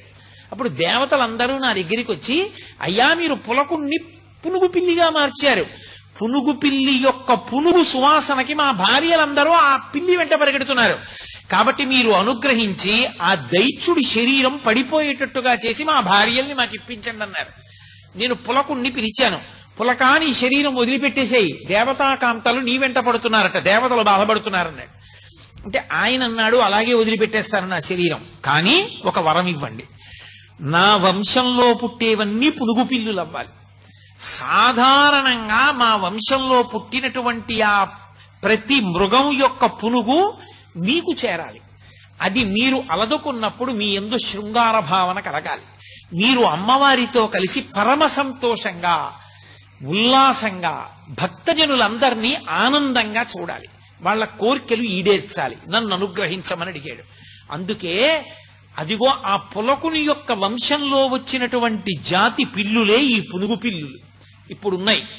ఆ పులకుడు శరీరం వదిలిపెట్టేటప్పుడు అతని శరీరంలో ఉన్న పునుగు నాకు అలదాడు. ఆ పునుగు వాసన ఇది పార్వతి, అందుకునంత సుగంధభరితంగా ఉన్నాను ఇక్కడ నేను అన్నాడు. అంటే పార్వతీదేవంది, తత్వతః మీది చాలా గొప్ప రూపం. మీరు పైకి చూడడానికి ఏమిటి అలా వేసుకుంటాడాయన అనిపిస్తుంది, కానీ పునుకల పేరు కంఠమున భూరి భుజంగము భూషణంబుగా అనయము భస్మధారణము ఎద్రి నివాసము మీరు విల్లుగా అనుబుగ దంతి చర్మమును హస్తములందు కపాల శూలముల్ పడిబడి దాల్తు శంకర కృపావరు రూపమును ఆశ్రయించదన్. ఆయన మెడలో పెద్ద పావుని వేసుకుంటాడు, ఓ కపాలమాల వేసుకుంటాడు, ఏదో ఒళ్ళంతా శవ విభూతి అలదుకుంటాడు. అదంతా తత్వతః చాలా చాలా గొప్ప విషయాలు. అవన్నీ ఏవో పనికిమాలిన విషయాలని మీరు అనుకోకూడదు. అంత గొప్ప శక్తి కలిగినటువంటి పరమేశ్వరుడు పునుకులమాల వేసుకుంటాడు అంటే చేతకానివాడై కాదు. బ్రహ్మగారి పుర్రె పడిపోతే అయ్యో పాపం సృష్టి చేసినవాడు ఆయన పుర్రె కూడా పడిపోవడమా అని ఓ తడపకి గుచ్చి మెళ్ళో వేసుకున్నాడు. అలాంటి పుర్రెలమాల అంత పెద్దదైందంటే ఎంతమంది బ్రహ్మలు వెళ్ళిపోయారు, ఆయన మాత్రం అలాగే ఉన్నాడు. ఆయన యొక్క శాశ్వతత్వాన్ని తెలియచేస్తుంది అంతే తప్ప ఆయన ఏదో చేతకానివాడై వేసుకున్నాడని అనుకోకూడదు. అటువంటి గొప్ప స్వరూపము మీదైనా అమ్మ బాబోయ్ ఆయన పాములు వేసుకుంటారు, ఆయన శివ విభూతి రాసుకుంటారు అని లోకంలో పేరు. కాబట్టి ఒక్క అరుణాచల క్షేత్రంలో మాత్రం మీరు అలా ఉండకుండా పరమమంగళ స్వరూపంతో ఉండాలి. ఎంత పరమమంగళ స్వరూపం! లింగ పురాణంలో చెప్తారు, అప్రాకృత శరీరం తం అతిమన్మథరూపిణం ఘృతరీతి ఘనీభూతం సచ్చిదానంద విగ్రహం అని. పేరుకున్న నెయ్యి ఎంత బాగుంటుందో అలా ఆ పరమశివ స్వరూపం అంత వైభవోపేతంగా ఉంటుంది. అంత మంగళప్రదుడమైనటువంటి స్వరూపంతో ఉండాలి. నీ ఆజ్ఞ పాటించి అష్టదిక్పాలకులు కూడా నీ చుట్టూ నిన్ను సేవిస్తూ ఉండాలి. సేవిస్తూ ఎవరెవరు నీ దర్శనానికి వచ్చారో, ఎవరెవరు నీకు నమస్కరించారో వాళ్ళందరూ కూడా అనుగ్రహింపబడాలి. వాళ్లకున్నటువంటి దురితములన్నీ పోవాలి. పరమమంగళ స్వరూపంతో వెలియాలి. కోటి సూర్య ప్రతీకాశం సర్వావయవ సుందరం విచిత్రవసంచాధ నానాభూషణభూషితం అని ఆయన సుప్రసన్నం సులావణ్యం సుహాసంచ మనోహరం గౌరాభం ద్యుతి సంయుక్తం చంద్రరేఖా విభూషితం సూర్యేణ చిత్రితం మూర్ధ్ని చంద్రదండ విరాజితం గంగా చ యమునా చైవ విధక్తు స్మనుచామరే అని వ్యాస భగవానుడు శివమహాపురాణంలో వర్ణించినట్టు ఒక అతిమంగళ స్వరూపం అంటారు దాన్ని. అసలు శివుని యొక్క యథార్థ స్వరూపం అలా ఉంటుంది. అందులో ఆయన అలా ఉన్నప్పుడు కోటి సూర్య ప్రతీకాశం, కోటి సూర్యులు ఒక్కసారి ఉదయిస్తే ఎంత కాంతి ఉంటుందో అంత గొప్ప కాంతితో నువ్వు వెలియాలి. కాబట్టి కోటి సూర్య ప్రతీకాశం సర్వావయవ సుందరం, ఏ అవయవం వంక చూసినా కన్ను తిప్పుకోవడానికి వీలుండకూడదు, అంత సుందర రూపంతో సుందర శివుడిగా వెలియాలి నువ్వు. కాబట్టి సర్వావయవ సుందరం, దానితో పాటుగా విచిత్ర వసనంచాధ, ఆ గజాసురుడికి మాటిచ్చాడని ఏనుగుతోలు కట్టుకుంటాడు. ఇక్కడ నువ్వు ఏనుగుతోలు కట్టుకోకూడదు, చీనాంబరములు మంచి పట్టుపుట్టాన్ని కట్టుకోవాలి. విచిత్ర వసనంచాధ నానాభూషణభూషితం, అద్భుతమైనటువంటి అలంకారములన్నీ చేసుకోవాలి. దానితో పాటుగా సుప్రసన్నం సులావణ్యం సుహాసంచ మనోహరం, అతి ప్రసన్నమైనటువంటి స్వరూపంతో ఉండాలి. ఎవరైనా వచ్చి నీ కాళ్ళ మీద పడిపోవచ్చు, అంత ప్రసన్నుడవై ఉండాలి, అంత సులభుడవై ఉండాలి. సుప్రసన్నం సులావణ్యం సుహాసంచ మనోహరం, మంచి చిరునవ్వు నవ్వుతూ ఉండాలి. నీనో నువ్వు రమిస్తూ కన్నులు మూసుకుని అరమోడ్పు కన్నులతో ఉండకూడదు, కన్నులు తెరిచి నవ్వుతూ ఉండాలి. సుహాసంచ మనోహరం, చూడగానే అవతల వారి మనస్సు హరింపబడాలి. సుహాసంచ మనోహరం గౌరాభం, తెలుపు ఎరుపు పసుపులు కలిసిన కాంతితో ఉండాలి. ద్యుతి సంయుక్తం, నీలోంచి మంచి కాంతి ప్రసరిస్తూ ఉండాలి. గౌరాభం ద్యుతి సంయుక్తం చంద్రరేఖా విభూషితం, తదియనాటి చంద్రరేఖని కిరీటంలో ధరించిన వాడవై ఉండాలి. సూర్యేణ చిత్రితం మూర్తిని, సూర్యుడు నీ తల మీద గుడుగై ఉండాలి. చంద్రదండ విరాజితం, చంద్రుడు దానికి దండమై ఉండాలి, కర్రై ఉండాలి. గంగా చ యమునా చైవ విధర్తు స్మనుచామరే, గంగా యమున రెండు పక్కల నిలబడి నీకు చామరం వేస్తూ ఉండాలి. అంత గొప్ప స్వరూపంగా పార్వతీ కళ్యాణంలో కనపడ్డావు. మళ్ళీ అంత గొప్ప మంగళ స్వరూపంగా నువ్వు అరుణాచలంలో కూర్చోవాలి. నీ దగ్గర నుంచి వచ్చినటువంటి ఆ పులకుడు పునుగు పిల్లిగా మారినప్పుడు నీకు అలదినటువంటి ఆ పునుగున్నదే, ఆ వాసన చూసినప్పుడు నాకు ఈ కోరిక కలిగింది. కాబట్టి అరుణాచలంలో నువ్వు అంత పరమమంగళ స్వరూపంతో వెలియాలని కోరుకుంది. అందుకే పసిపిల్లల దగ్గర నుండి పెద్దవాళ్ల వరకు అందరికీ అందుబాటులో ఉన్న స్వామి. ఇక్కడ అందరూ ఆ కొండ ఎక్కుతారు, కొండ మీద తిరుగుతారు, కొండ మీద సంతోషంగా గడుపుతారు, ప్రదక్షిణం చేస్తారు. అంత గొప్పగా గడపడానికి అవకాశం ఇచ్చినటువంటి క్షేత్రం. ఆ అగ్నిస్వరూపమే పావకి అని పేరు సుబ్రహ్మణ్యుడికి. అందుకే సుబ్రహ్మణ్యుడికి కూడా ఆలవాలమైనటువంటి క్షేత్రం అరుణాచల క్షేత్రం. శివ శివ, శివ అంటే పార్వతీదేవి, శివ అంటే శివుడు.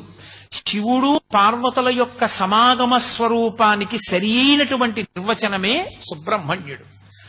అటువంటి సుబ్రహ్మణ్య తేజస్సుకి ఆలవాలమైన క్షేత్రం కాబట్టే సుబ్రహ్మణ్యావతారంగా భగవాన్ రమణులు అక్కడ వెలిశారు, అక్కడే ఉన్నారు చాలా కాలం. కాబట్టి అటువంటి క్షేత్రంలో ఒక విశేషం జరిగింది కూడా. నేను మీతో అరుణగిరినాథర్ జీవితం గురించి ప్రస్తావన చేశాను. అరుణగిరినాథర్ని ఒకప్పుడు ప్రౌఢదేవరాయలు అడిగాడు, నాకు సుబ్రహ్మణ్యేశ్వర స్వామి వారి యొక్క దర్శనం చేయించు అని అడిగాడు. అడిగితే ఆయన అన్నాడు, నీకు దర్శనం చేయించడానికి ఒక పెద్ద ఇబ్బంది ఉంది. సుబ్రహ్మణ్య దర్శనం చేసే ప్రయత్నం చేస్తే, నిజంగా స్వామి నీకు దర్శనమిస్తే, ఆయన యొక్క విశేషమైన కాంతి వలన నీ నేత్రములు రెండు దృష్టిని పోగొట్టుకుంటాయి, ఇక నీకు కళ్ళు కనపడవు. అందుకని వద్దన్నాడు. అంటే ఆయన అన్నాడు, కళ్ళు పోయినా పర్వాలేదు, నాకు సుబ్రహ్మణ్య దర్శనం చేయించండి. సరే, ఇద్దరూ కలిసి దేవాలయంలోకి వెళ్ళారు, అరుణాచలేశ్వర దేవాలయంలోకి. సుబ్రహ్మణ్యేశ్వర స్వామి ముందు నుంచి అరుణగిరినాథర్ స్తోత్రం చేశాడు. సుబ్రహ్మణ్యుడు ప్రౌఢదేవరాయల వారికి ఎదురుగుండా ఉన్న స్తంభంలోంచి ప్రత్యక్షమై ప్రకాశించాడు.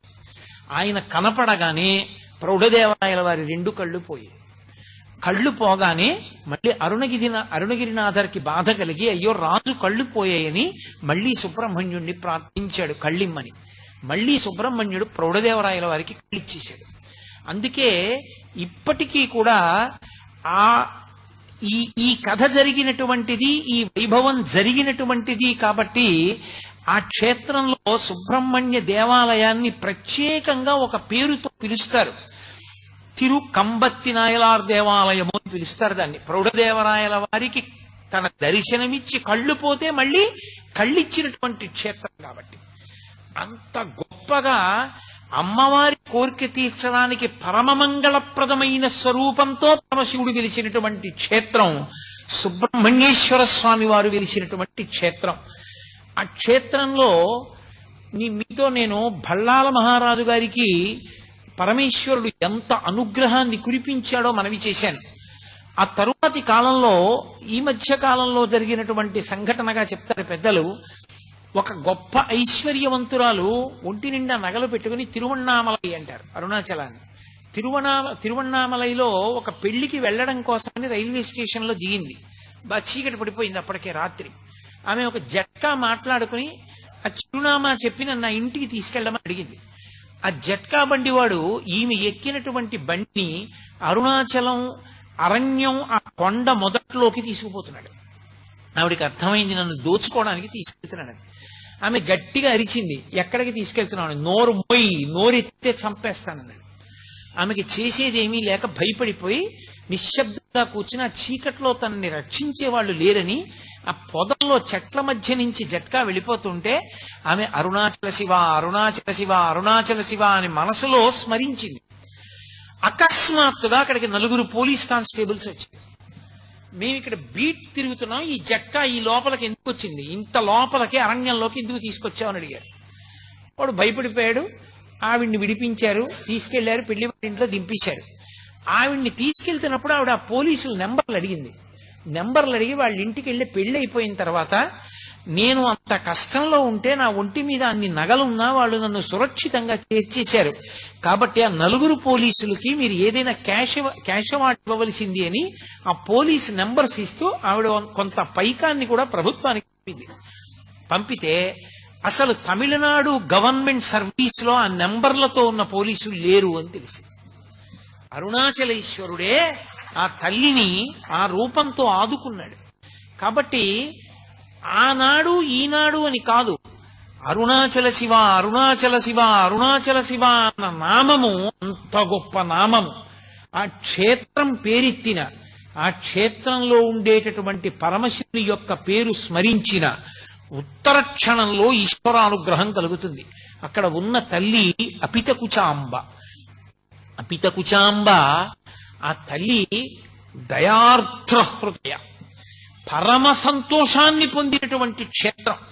ఆమె పరమశివుని యొక్క నేత్రములను మూసినటువంటి కారణం చేత లోకానికి కలిగినటువంటి ఇబ్బంది తన వలన కలిగిందన్న భావం చేత ఆ పాపమావిడికి లేకపోయినా, ఆవిడ ప్రాయశ్చిత్తంగా కాంచీపురం అరుణాచలం వచ్చి తపస్సు చేసి మళ్లీ పరమశివుని యొక్క వామార్ధ భాగాన్ని చేరుకున్న కారణం చేత పరమ ప్రసన్నురాలై కూర్చున్నటువంటి క్షేత్రం అరుణాచల క్షేత్రం. అందుకే అపితకుచాంబ దర్శనం చేసినా, ఆవిడ్ని స్తోత్రం చేసినా, ఆవిడికి నమస్కరించినా ఉత్తర క్షణంలో పలుకుతుంది. కావ్యంట గణపతి మునికి ఆ తల్లి ఎంత పలికిందో మీకు నేను నా ప్రసంగం అయిపోయే లోపల అరుణాచల క్షేత్రంతో అద్భుతంగా తమ జీవితాలు ముడివేసుకున్న మహాయోగులు కొంతమంది ఉన్నారు. అందులో మొట్టమొదటి వారి శేషాద్రి స్వామి. శేషాద్రి స్వామి రమణ మహర్షులు ఇక్కడ ఉన్నారని కనిపెట్టారు. శేషాద్రి స్వామి. అసలు అరుణాచలం అంటే మారుపేరుగా మారిపోయిన వారు మహానుభావులు భగవాన్ రమణులు. అలాగే భగవాన్ రమణుల ఆశ్రమంలో ఆయన ఎప్పుడు మాట్లాడేవారు కాదు, మౌనస్వామి అని పేరు. ఆయన ఎప్పుడైనా నోరు విప్పి ఒక్క మాట మాట్లాడితే ఆయన మాట్లాడిన మాటల్ని వెంటనే పోస్ట్ కార్డు మీద రాసి వాళ్ళ అన్నయ్య గారికి పంపిస్తూ ఉండేవారు, సూరి నాగమ్మ గారు. ఆవిడ వ్రాసిన లేఖల వలన రమణ మహర్షి మాట్లాడిన మాటలన్నీ ఇవాళ లోకానికి అందాయి. అంతటి మహాతల్లి సూరి నాగమ్మ గారు. అలాగే భగవాన్ రమణులకు ఆ పేరు ఉంచినటువంటి వారు రమణుల యొక్క పరిపూర్ణమైన అనుగ్రహాన్ని పొంది నైరుతిలింగం దగ్గర తపస్సు చేసి షట్చక్రభేదం వరకు చెయ్యగలిగినటువంటి స్థితికి ఎదిగిపోయిన వారు కావ్యకంఠ గణపతి ముని. వీళ్ళందరికీ అరుణాచల క్షేత్రంతో ఒక గొప్ప అనుబంధం.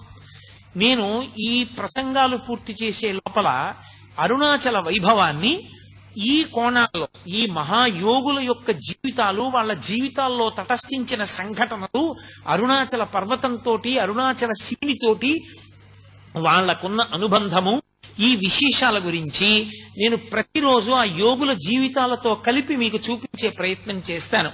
అప్పుడు ఆ రమణుల యొక్క తత్వము, అరుణాచల క్షేత్ర వైభవము రెండు కలిపి ప్రకాశింపచేసేటటువంటి అవకాశం కుదురుతుంది. నేను మీతో మనవి చేశాను, అరుణాచల క్షేత్రంలో అత్యంత ప్రధానమైనది ఇది అని అడిగాడు గౌతమ మహర్షి పరమశివుడు. ఇక్కడ నేను చాలా తొందరగా ప్రీతి చెందేది దేనికో తెలుసా? ప్రదక్షిణము చేత అని చెప్పాడు శివుడు. ఇక్కడ ప్రదక్షిణం చేస్తే అసలు దాని వలన వచ్చేటటువంటి ఫలితాన్ని చెప్పడం సాధ్యం కాదు. అది ఎంత ఫలవంతమో రేపు మీకు చూపిస్తాను. అరుణాచల గిరి ప్రదక్షిణం అంత గొప్పది. కామకోటి పీఠాధిపతులైన పరమాచార్య స్వామి తరచుగా చెప్తుండేవారు, వెళ్ళి అరుణాచలానికి ప్రదక్షిణం చెయ్యండి అంటుండేవారు. ఏదో ఒళ్ళు పెద్దదైపోయింది, బరువు ఎక్కువైపోయింది, ఏం చేయమంటారని అడిగితే ఒక ఆయన, అరుణాచలంలో 15 రోజులు ఉండి రోజు గిరి ప్రదక్షిణం చెయ్యి, ఆరోగ్యానికి ఆరోగ్యం కుదురుతుంది, బరువు తగ్గుతుంది, ఈశ్వరానుగ్రహం కలుగుతుందని చెప్తుండేవారు. అంత గొప్పది గిరి ప్రదక్షిణం. రెండవది అరుణాచల జ్యోతి. అరుణాచల జ్యోతి అంత గొప్పది. ప్రత్యేకంగా అదే ఒక గొప్ప జ్యోతి, కొండ జ్యోతి. ఇప్పటికీ కొంతమందికి అరుణాచల శివలింగం దర్శనం చేస్తున్నప్పుడు కూర్చున్న భగవాన్ రమణులు కనపడుతూ ఉంటారు. ఇప్పటికీ ఎందరో పెద్దలు అరుణాచల పర్వతంలో జ్యోతులను దర్శనం చేసిన వాళ్ళు, జ్యోతులు వెడుతుండగా చూసిన వాళ్ళు, జ్యోతులు పైకి లేస్తుండగా చూసిన వాళ్ళు, కొండనంతటి ఒక జ్యోతిగా దర్శనం చేసిన వాళ్ళు ఎందరో ఉన్నారు.